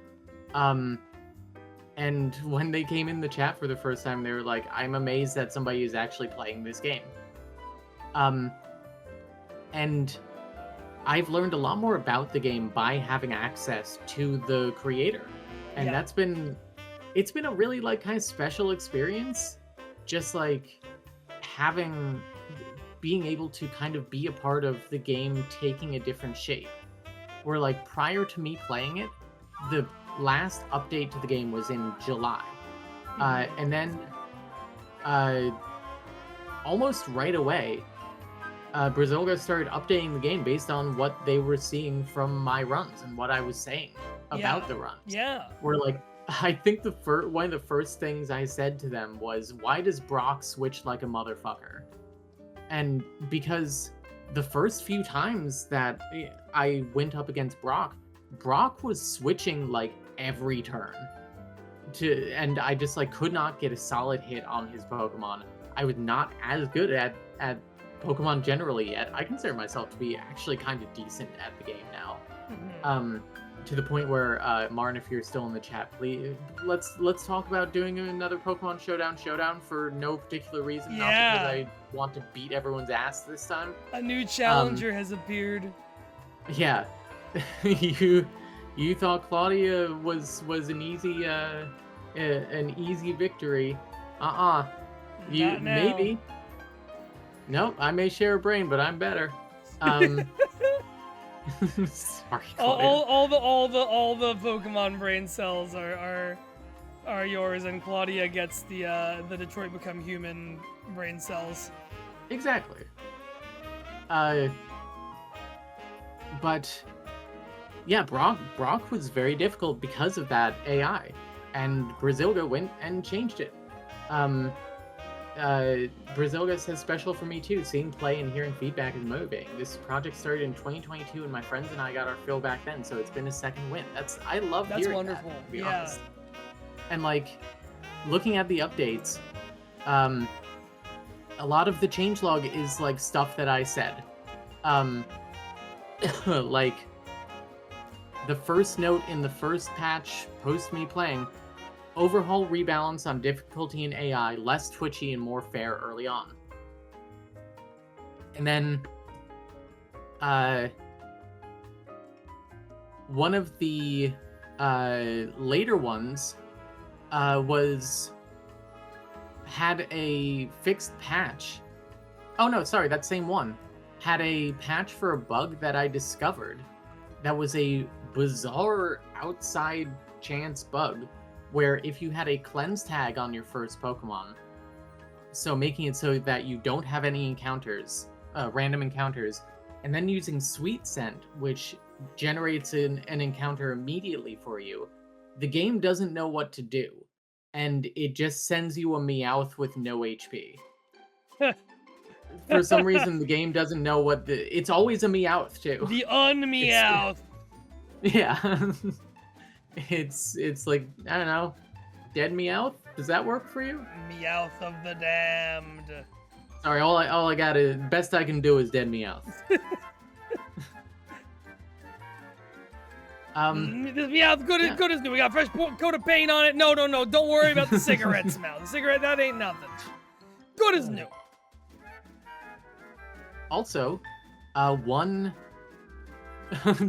it has occasionally, I won't say bitten me in the ass, but it has worked against me a couple of times, where the most recent patch mentions greatly lowering the amount of money this one NPC that you can fight over and over and over again gives you, where I was using her to grind for like 2 minutes and get like 20,000 Poke Yen. And apparently Brazilga drastically, what was the exact phrasing here? Unbanned some enemy megas. Oh, I didn't see that. Oh, that's the new one. Sorry. Nan Wheezing Girl is significantly less profitable. I wonder who this is for. Apparently Brazilga said it wasn't just for me. Okay. Oh, apparently it's Meowth because Brazilga uses Meowth and Pikachu as placeholders in the code a lot. That makes sense, sure. That's funny. But yeah, and there is an update that came out like today or yesterday or something. Oh, cool. That adds a customizable gym difficulty setting. Wow, woof. Yeah, that's alright. But goddamn. We're now gym leader teams can be 3 on type, 3 off type, 4 on type, 2 off type, or monotype. Okay. So that'll be fun. Oh, change the biker gauntlet types to dark, fighting, steel, and poison. There's no dragon anymore. Let's fucking go. Nice. Oh, 1, 2. No, fuck. 1, 2. No, about to be 6, 7. We should. It so is, homie. Sorry. No, it's good. It's good. We should say these Team Rocket fights, but I think especially this one. The Team Rocket fights are like walls sometimes. Like they're some of the only double battles in the game, which makes them double battles. Are they the only mandatory ones? I think there's a couple optionals. Not that I know of, but yeah. Okay. They're the only mandatory ones at the very least, and they're really brutal if you don't know what you're going in for. Something else that can be shouted out. There is you told me not made by Brazilga, but made by other fans, like wiki for like Pokedex website for specifically this game with like, here's what everything has. And then also on that, or that might be on the actual website for the game.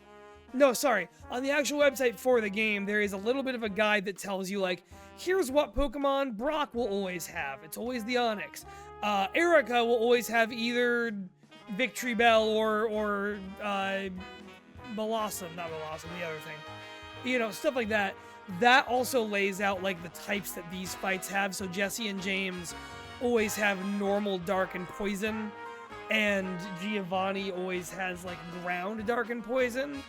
And so like you have a guide for what to plan around, but like, I mean, I just lost, wow, 1, 2 lived. That's crazy. Damn. Little lady lived on 2 HP. What a hero. 1, 2, more like, I mean, I guess not. Oh, I should have said 07 before, not 6, 7. Damn it. More like 6, 9, because it's nice. Let's go. Nice. But like that, but like, I would say that, you know, we were talking about documentation earlier. There's not like team documentation, because there wouldn't be, but there is documentation in that way where you can look and go, oh, okay, so Blaine will always have this or that as one of his Pokemon. Oh, okay, the Team Rockets always use this type. You just read out what types the bikers always have. Like, there are things, there is information to be used. We just got a Mightyena. Nice. That's funny because it being like a Houndoom before and now it's a Mightyena. Yeah, it just had to have its awkward teenage phase as a fast bug. Many such cases. What do we get for Ribbon?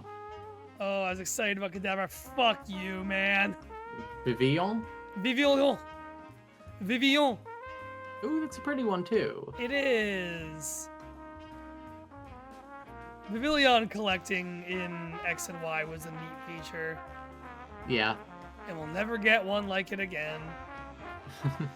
Or maybe we will, who knows. But yeah, what have we not talked about? Is there much of anything? I have a bunch of windows open, so I haven't been looking at the notes that we took.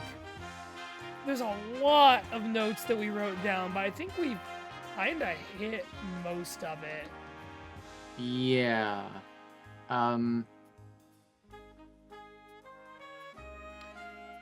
Yeah, I think that's kind of it. Yeah, like ultimately, and I think this was illustrated, like, this is something that I just noticed in our notes that I don't think we explicitly said, but has been illustrated through a lot of what we said. Like, I think any Nuzlocke or hard mode of any video game, but especially something with permadeath like a Nuzlocke, as much as anything else, you are fighting against your own defeatism, right? Mm-hmm. And this is something that comes up in, like, when you're watching someone's line fall apart, you know, or like any number of other things. Yeah, 1, 2, you can learn Thunder Punch's a little treat. Get rid of Calm Mind. You're all physical attack now. Congrats. Yeah. Like, whether it's, this goes back to losing a mascot Pokemon, this goes back to your line falling apart, this goes to, you know, just having one fight that doesn't go well that demoralizes you, this goes to, like, not having that many areas left for encounters and worrying that you're not going to get there. This goes to like saving a fight mid-fight when something goes weird. Like, Nuzlocking is all about your own mental fight against, against all that shit. Like, against every bit of that stuff. And I think this is one of the best games to like teach you how to build up that resilience without dropping you into the deep end of the pool like some other games do. Yeah. And I'm coming from the world of chess as a background. Chess was kind of like my first strategy game love. And one really important thing in chess is that you kind of have to manage your tilt, you know? And we're like, one, there is no randomness in chess. Everything that happens is your fault if it goes badly. But it chess is an emotional game as much as it is like a mental strategy game, where like you have to if you like blunder a piece horribly, you have to, one, fight the urge to immediately resign. I will never forgive the Queen's Gambit for teaching people you resign now. Like, if you're Magnus Carlsen, yeah, you resign. But like, if you were Camilla Rhodes Alexandrite playing another 1,000 level chess player on chess.com, don't resign. They're probably gonna blunder too. But like, you have to learn to come back from that. Yeah. Because you can still win normally. And that really helps here. It absolutely does. Oh, but yeah, I don't know. Like, Camilla, I'm so glad you found this game, because I'm so glad you found a game to Nuz. Like, I remember hearing that you guys were trying Run and Bun when you hadn't done a lot of Nuzlocking, and I was like, oh no, oh, the hardest one. Oh no, they're going from 1 to 11 with this shit. Why? Not the why. I know why, because you motherfuckers love a challenge. I do. But like, it was really cool. It's been really cool to see. Stella Luna just meowed the longest meow of all time at me. It's been really fun to see you guys like really become proficient masters in this game. Like you are like, Camilla, you are one of the like reigning experts on this game now. You are just in the Nuzlocke community. I haven't seen other people playing it. I know there have been other people who have played it, but like, you're one of you are one of the people playing it, and I am too. But like, you've done it longer, so I'm just gonna give it to you. Like, it's been really cool to see that. Oh, Yamperty. Yeah, Yamperty's doing bad. I just kind of ran into this willy-nilly. Should I try and finish this gym fight, or should we just switch over to? Yeah, we'll do that. I have some exciting. I have some last thoughts about like recommendations for other games that hit in some of the ways this hits to end off with, and we'll do that in a second. Yeah. I mean, if I can speak more to like knowing this game so well at this point. Yeah. Like, when I'm able to catch your streams, I'm in there backseating more or less, not for the fights, but letting you know like, hey, you after this fight you get like 10 encounters. Here, make sure that you hit like these 2 specific ones, because these aren't ones that you're going to immediately have your attention drawn to. Like the fact that there's kind of like the gangplank of the SSN.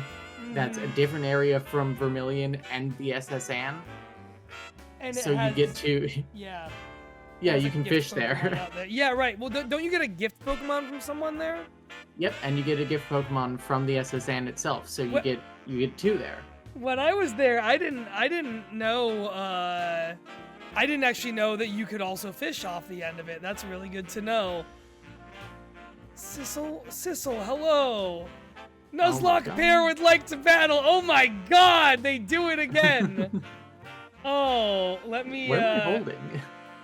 You are holding Yuna's staff from Final Fantasy X. That's Oh cute. my god, that's so cool. Hold on, let I love that. let me throw that up on stream for a second. Sissel, as always, thank you for all that you do. This is so cool. Oh my god. And I appreciate your tenacity in I will humbly appreciate your tenacity in giving me a balding head in Game Boy Advance scale pixel art. Came out really well. Yeah, honestly, great job. Oh god. But yeah, you come in with a lot of knowledge about where things are that I just don't know. You know, like it's really helpful to have that. And that's what I mean about, like, it's really important that you are someone who is out there having that. Like, a real hope I have is that, like, you and I both upload VODs of our streams to YouTube. This game is small but clearly being paid, small in terms of following but clearly being played. I don't know how small it even is. I just think it is because I hadn't seen anyone else playing it before you. Clearly being played, and, like, as people find it and do occasionally look it up on YouTube, like, your VODs are things they might find. My VODs are things they might find, and we get to be some of the people who guide them through. Like the VOD of this stream might be something that helps someone understand the game better if they're running it too. Yeah.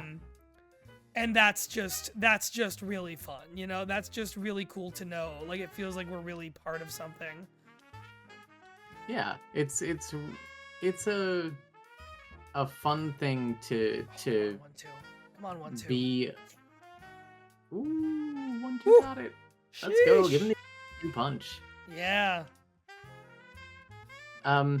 Yeah, it feels good. I like doing this. I like essentially being able to speed run this game now. Mm-hmm. And, like, I can get up to Erica in, like, I don't know, 4 hours maybe. Sure. Which isn't like a speed run, but, like, I know which trainers are mandatory, which items are worth going out of your way to get. I know where all the encounters are. I know what the encounter pools are for specific places. Like, in Celadon, behind that one woman's house is always a baby Pokemon. And, like, next to the grass next to the Poke Center in Lavender Town is always, like, Ghost and Fairy. There's always a Mega Evolution out behind the place where you get the Eevee in Celadon. Like, I know these things now, and it's fun to... I'm glad that I can at least go into your chat and spread this otherwise not the most useful knowledge. In our world, it's the most useful knowledge in the universe. It's everything. Hell yeah. Well, that minimize sure is working. Come on, kill it in one. God, Lord. Ooh. God, It's Lord. Confusion Queen. Okay. Nice job. Okay, Queen. I don't know. I'm just ditching my own minimize immediately. Oh, it wasn't working anyway. I have nothing that can really hit this thing effectively, and Mantike is kind of buffed from what it is in the normal game, I think. Or maybe it's not, I just haven't fought a lot of aquatic babies in my life. Yeah. It's interesting because the game... I think what the game did was say that you're likely to bring grass, so I'm going to bring flying. Yeah. If this is... Maybe this is just her on-type. I was going to say, no, I think it is one of her on-types. Because, like, I've seen her have that before, for sure. Her team... Yeah, because Pawnyard is one of her off-types, and... I can't tell from that, and to be honest, I've already forgotten what the thing to the right of Pawnyard is. Something that I believe I killed. I ended its life, just like Staryu ended Wizards. Wizard. Oh yeah, that's right. You still don't have a single grass type move. It's Very okay, you're cool. just cleaning up anyway. Yeah. Yeah, when we said this game has good Pokemon, we meant this game has good Pokemon and a Deerling. Yeah. I feel like I'm not going to fucking Bicycle. Ooh. There we go. I'm not going to Bicycle Road anymore. Because I don't think I've ever gotten a good Pokemon from there. That fucking place is where I lost Gallade to a random grass encounter, like a silly fool. Not worth it. Alright, I am going to switch back over to, where is it? Which one is it? I have too many things on this layout. Switching over to the slideshow for one more minute. So, you know, at the end of the day, like, we talked about a lot of this, but, like, Pokemon Unknown teaches so many fundamentals without crushing defeats. Like, that's what you and I have been talking about for a lot of this whole thing, is, like, you learned, and I relearned, and also learned so many things in a game where you always feel like everything is viable enough to get you somewhere, and you always feel like there's enough variety from the next big thing you're gonna fight that you might have that upper hand. It taught you what you like in a ROM hack. I don't know if you want to say anything more on that. I feel like we've talked a lot about that. I like challenge, but challenge from not depriving me of resources, challenge from actual strategy needed. It's not hard, you know, just because you have 4 Groudons and I can only have, you know, 3 Weedles, that doesn't make your ROM hack good. Yeah. And I it made me think about, did we talk about the fact that you put items on eventually in Elite Four battles? Did that get mentioned? We didn't. Yeah. I did, because it was to the point where I was like, I need something here. It was just too fucking hard. Yeah, and now you're doing a whole run where items are on, which was an interesting thing, because, like, what I wrote here is that, like, it made me think about what the list of, like, controls and variables are in a ROM hack, and how, like, when, you know, as you and I have been talking about this whole time, like, that's what a lot of this is with the gym fight, with battles being randomized and Pokemon being randomized, is because you don't have the documentation. Like, all trainers are variables to a degree they're not in normal play. And the items thing was interesting because, like, you can make it through the rest of a run Nuzlocking this, and then hit your head against the Elite Four 700 times in a way that you wouldn't against other things, because it's just 5 battles that are as hard as the game can muster back to back with that level of randomization. And so we, like I say we, like I ain't part of this, you got thinking about, like, how items are an added control, right? That, like, it makes sense to turn items off and items during battle off in most Nuzlocks. It's, you don't want to be just heal stalling everything. But in a game like this where you've removed the control over knowing what an opponent's team is, the items might be something you want to change in order to kind of keep a certain balance between what is a variable and what is a control. And when you cracked that on stream and started, I was watching when you got that Pyrrhic victory over the Elite Four for the first time, and then started a new game and turned items on. And it was just interesting to think about it. Like it was just really interesting to go, like, oh, I've never quite thought about it this way, and this game's making me think about it. Yeah. I mean, the items are the way the game was meant to be played. Right. Like, yeah.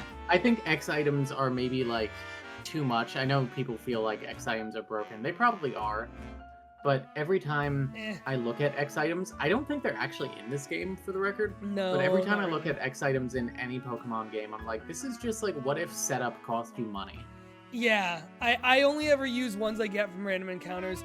There are some trainers in some games that do use them. There's a guy in one of the Team Galactic buildings in Diamond and Pearl and Platinum who puts like an X special attack on a Kadabra really early, and if you're Nuzlocking and don't expect that, it'll destroy you. Like that thing eliminated me from orbit. But yeah, Pokemon Unknown, we like it. It's really cool. I'm really, it's been, oh yeah, Camilla and I are what we've named each other's rivals. Camilla's my rival in my game. I am Camilla's rival in theirs. And you know, I don't know. It's fun to be going on this journey with you, Camilla, of just like kind of poking this game with various sticks and seeing what it does. Yeah, you agree. I have really enjoyed the camaraderie there. It's been fun. And it's also very funny to me that initially I named my rival after you because you started playing the game and I was like, ooh, we can do a race to see who can beat it first. Yeah. And then you didn't play it for a while and I was like, I guess I will beat it first. And I am still beating my head against the game. You started it again. I'm kind of back to that. I'm coming for you. I'm catching up. Yeah, now you're 4 gyms ahead of me again. Yeah, it feels good. It feels kind of good to be like catching up. Like genuinely, like there was a real part of me that was like, oh my god, I can't be too far behind Camilla for long. Like, oh, even if she does get a good win, I need to catch up. I need to get there. I need to catch up with her and beat her. It's very like we've got some real anime protag and deuteragonist shit going on. It's true. Fuck yeah. I wanted to mention, I think we've illustrated pretty well that one of the things that's good about Pokemon Unknown is that it's a ROM hack that makes that facilitates. I think a way to say that what we've been saying for 2 hours is like, this is a ROM hack that rather than just being as hard as it can, and rather than not being at all harder, is tweaked in ways that facilitate the hard mode rules that we put on Pokemon to kind of like flourish to reach new heights and just to like flourish into really exemplary versions of themselves and like to create really good challenges. It's synergy, but they're not like, it's not hard mode, but it is a game that synergizes with Nuzlocking is I guess what I'm trying to say. And what's funny is that apparently Brazilga in one of the first streams they were at told me that they only put Nuzlocke mode in because people like expected it. It's not really how the game was exactly designed to be played, which I think is funny. Which is so interesting. Yeah, like I might at some point just do a normal run through it just for the sake of like running around and actually fighting every trainer, seeing if there's anything that's different that you and I don't know and that Brazilga hasn't mentioned. I have no idea if there is. But yeah, so like it synergizes with Nuzlocking. I wanted to shout out some other games that I think do that. So the 4 games I have kind of chosen that I want to shout out at the end here. Pokemon Crystal Clear is 2 of these are hacks of Pokemon Crystal, 2 of them are hacks of Pokemon Emerald. Crystal Clear is an open world Pokemon Crystal. I, like a lot of people, saw a video by I think it's Pika Spray. The guy has Pika Spray Blue and Pika Spray Yellow are his 2 channels, and I never know which one's the main one. But he did a video on Crystal Clear right when it came out that got really big and helped that game get a big audience. It is a ROM hack of Pokemon Crystal that has been modded so that the entire game is open world. So you can go and fight gyms in any order. Crystal, of course, has Kanto and Johto, so you have 16 gyms. The boat connecting the 2 regions is available from the start. The train connecting, Saffron City and Goldenrod is live from the beginning. So you can hop between 2. You can choose which region you start in. You can choose what town you start in. You can choose your starter from like 20 different things. And just kind of go off and do what you want from there. Every time you fight a gym, each gym leader has one of 16 possible teams, depending on how many badges you already have. So, and they're all preset, but there's 6 fucking teen of them. So, like, by the time you're into the later ones, I remember when there was a Nuzlocke of it that I did on my YouTube channel, which is now called JD Perrin on YouTube. Previously Extreme Salsing, previously Hi, I'm Jay. the first stuff I ever put on that was not even a live stream. Totally healthy me out for sale. I love that, Sissel. Thank you so much. You know, by the time I got to Morty was like my 12th or 13th or 14th gym, who's the ghost type guy in Johto. And he had a random Ho-Oh on his team. Stuff like that, where it doesn't feel unfair because by that point you have 12 badges. You could have and probably have caught some legendaries. You know, there's a lot of stuff you could have done to be ready for that. But I really thought that was a cool one, where like even Cinnabar Island is an island, but they've put in ways for you to get there if you don't have surf yet. Like, they've done a lot of cool work to make the whole world explorable. There's even like some added areas. They've done some work with like balancing out the table of what Pokemon are obtainable where. All the starters are in it. The Elite Four are entirely original. I think straight up Shockslayer, the guy who made this hack, put him and 4 of his friends in the game as the Elite Four and the champion, which is very cute. Yeah, it's very cute. There's some other optional trainers running around who are also just like guys like that. It's got a ton of like interesting Easter eggs. And it's open world Pokemon Crystal. It's great if you want a ROM hack. I like doing a Nuzlocke of Crystal of Gen 2 because it's, you know, they fixed everything that was broken about Gen 1. They've added some stuff.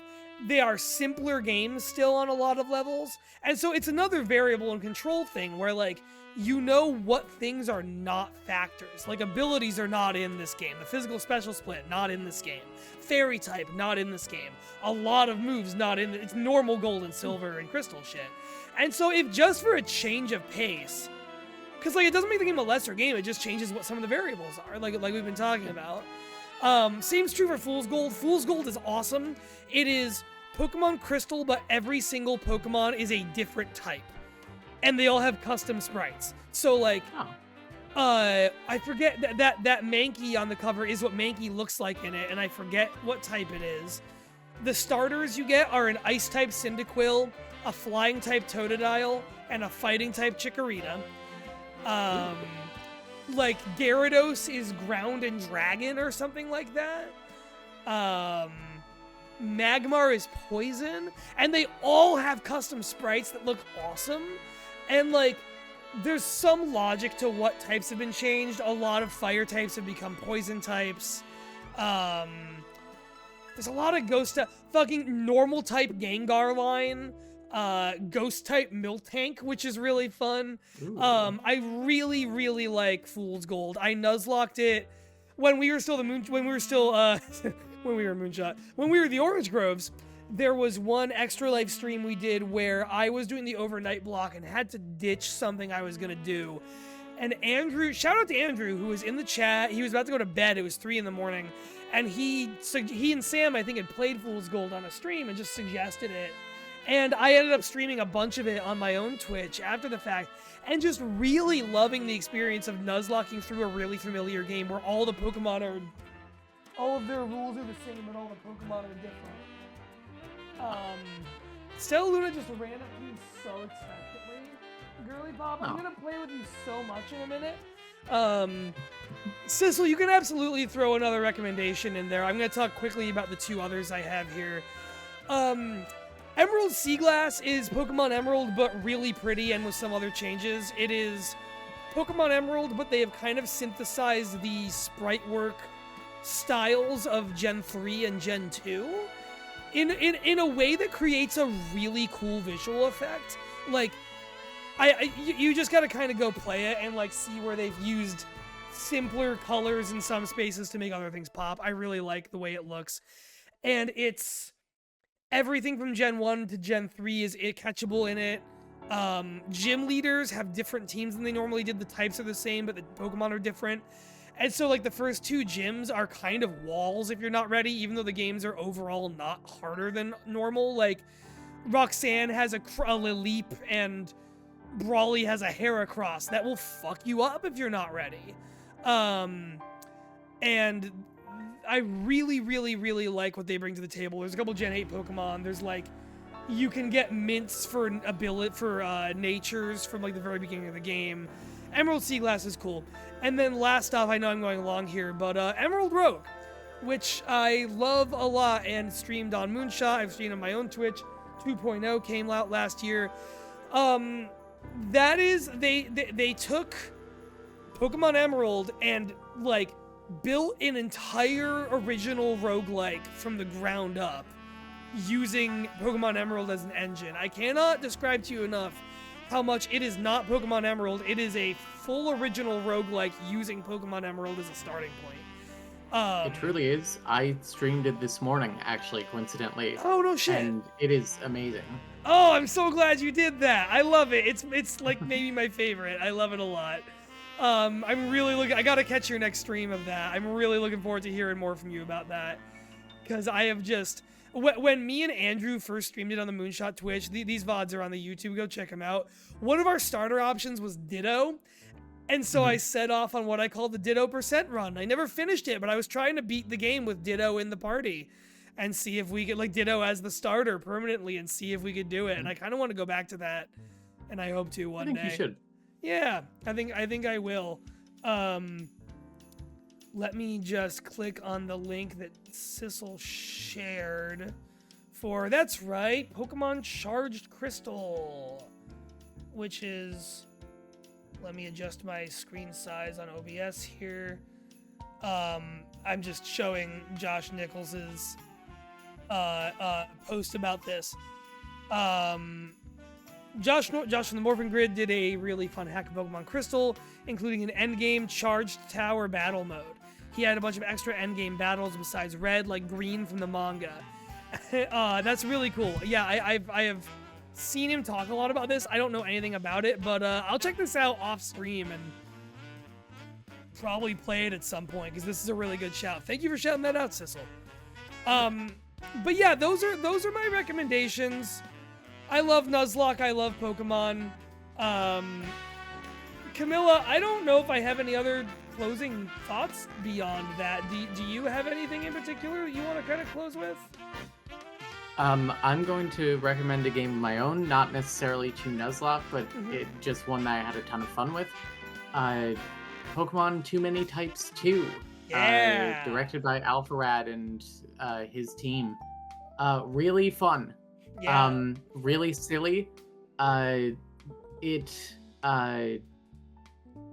There were several moments there that made me really excited, and several changes that they made that made me really excited. Where Salazzle typically can only evolve if it's a female Salandit, whatever. Yeah. But in this one, both male and female Salandits can evolve into Salazzle. But Salazzle is female regardless. It is one of its types is gender, and it learns the move Trans Rights. Awesome.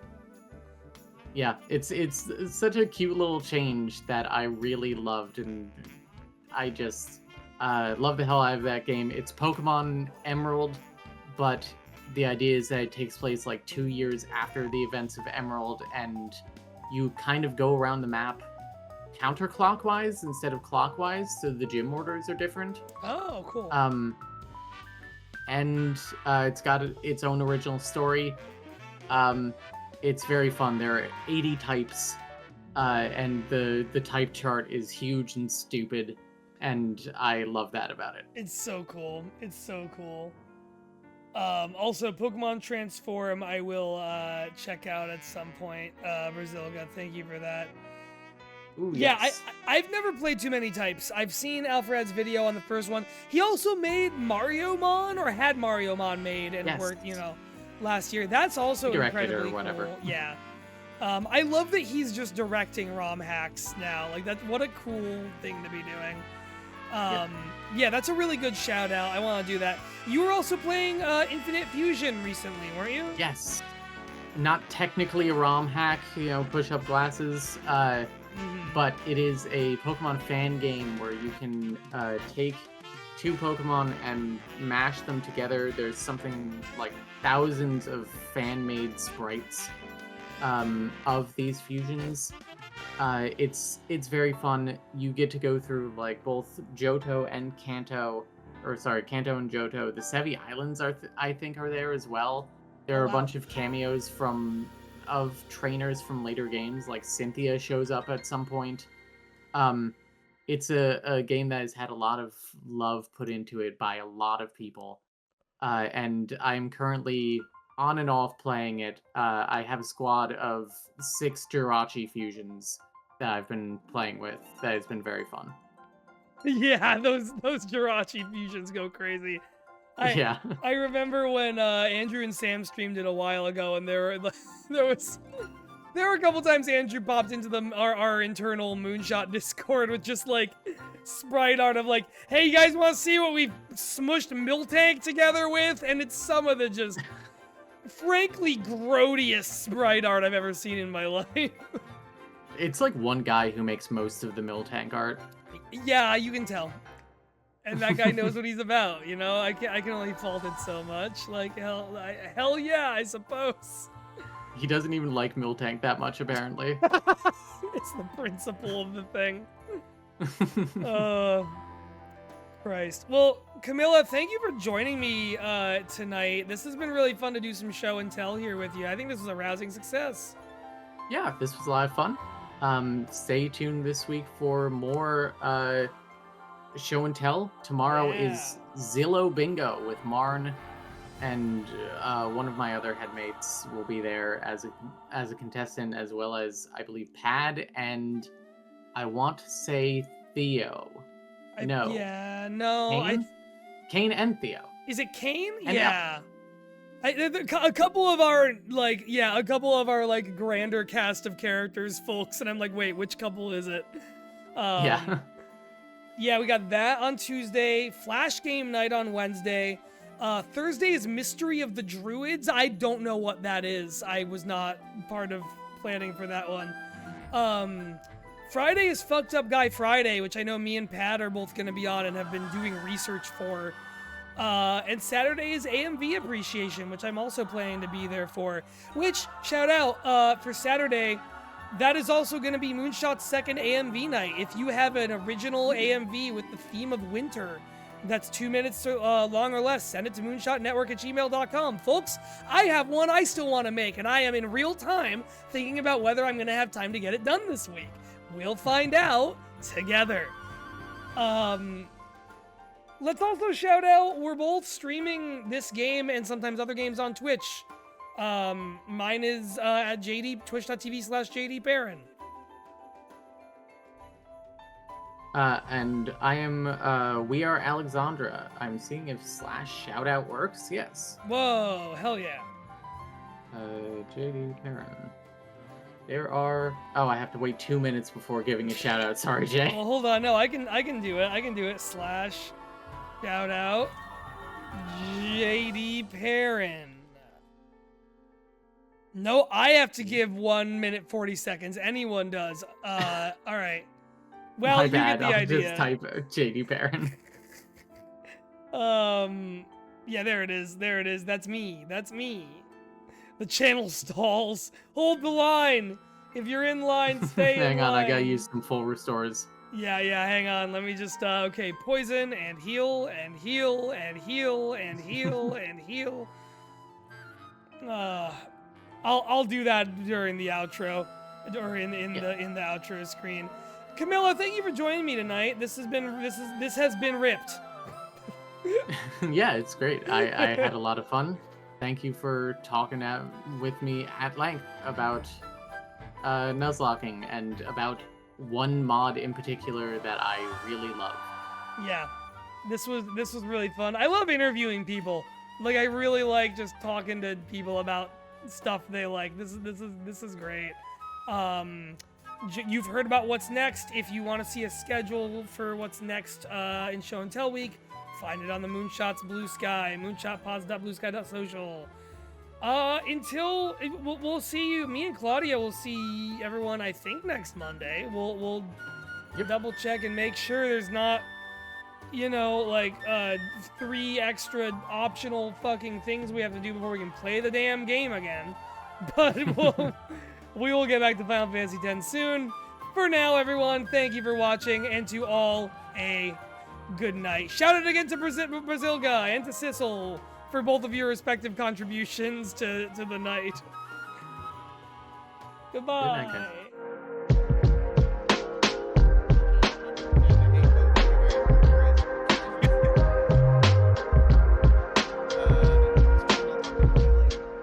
No, I can hear Jeff. I can hear Jeff on the stream. Yeah, now we actually. I'll spill myself.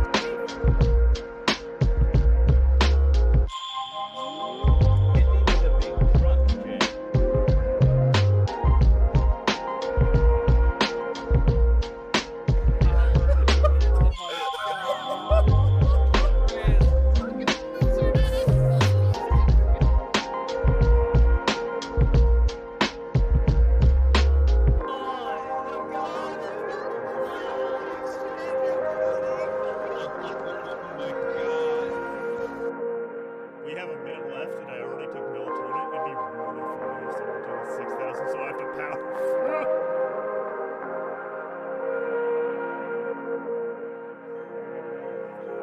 You look at a gym and you piss your pants and faint.